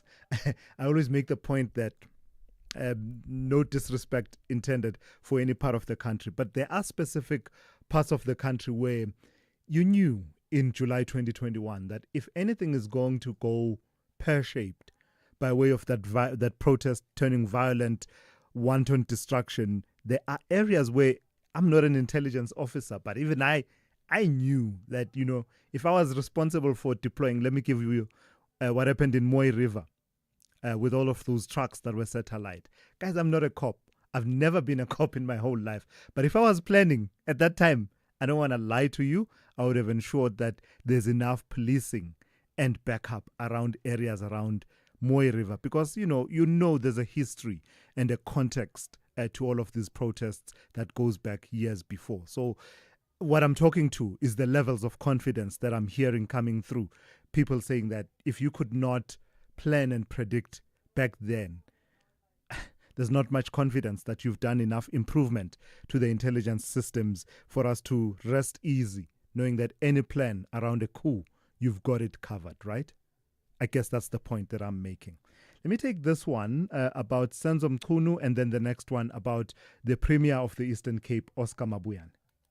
Hey, Thulas, it means this guy, all the radio stations, it's against Mr. Mchunu. So I don't know. I don't understand this guy. What's the point? Yeah. Because now it's even the TVs, even all the radios talking about the Senzo Mchunu. No, I don't know this guy. It's Eric Tambalake at Makanda. Yeah, Eric, thank you. So that's the point I was trying to get out of the caller out of Cape Town. That are you saying we are all complicit, everyone who's critical of Senzo Mchunu? But of course, he did sort of back down from that argument. Hi, Thulas. Thulas, you know, the people of Eastern Cape have been complaining about Mabuyane. Up to now, no one even wants to take in the stand and criticize him or maybe take him out, take him into the order.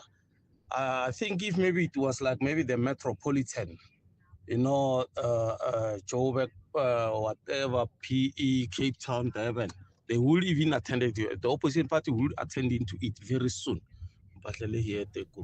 Yeah, Mpatlele, thank you for that. I don't have time to really respond and engage you on that, but thank you for those views. Thank you for listening and your robust engagement this morning. The Talking Point with Kete Motlatlana is up next here on SAFM, coming up after the news with N. Musa. I'm Thulasizwe Simelane, and you've been briefed.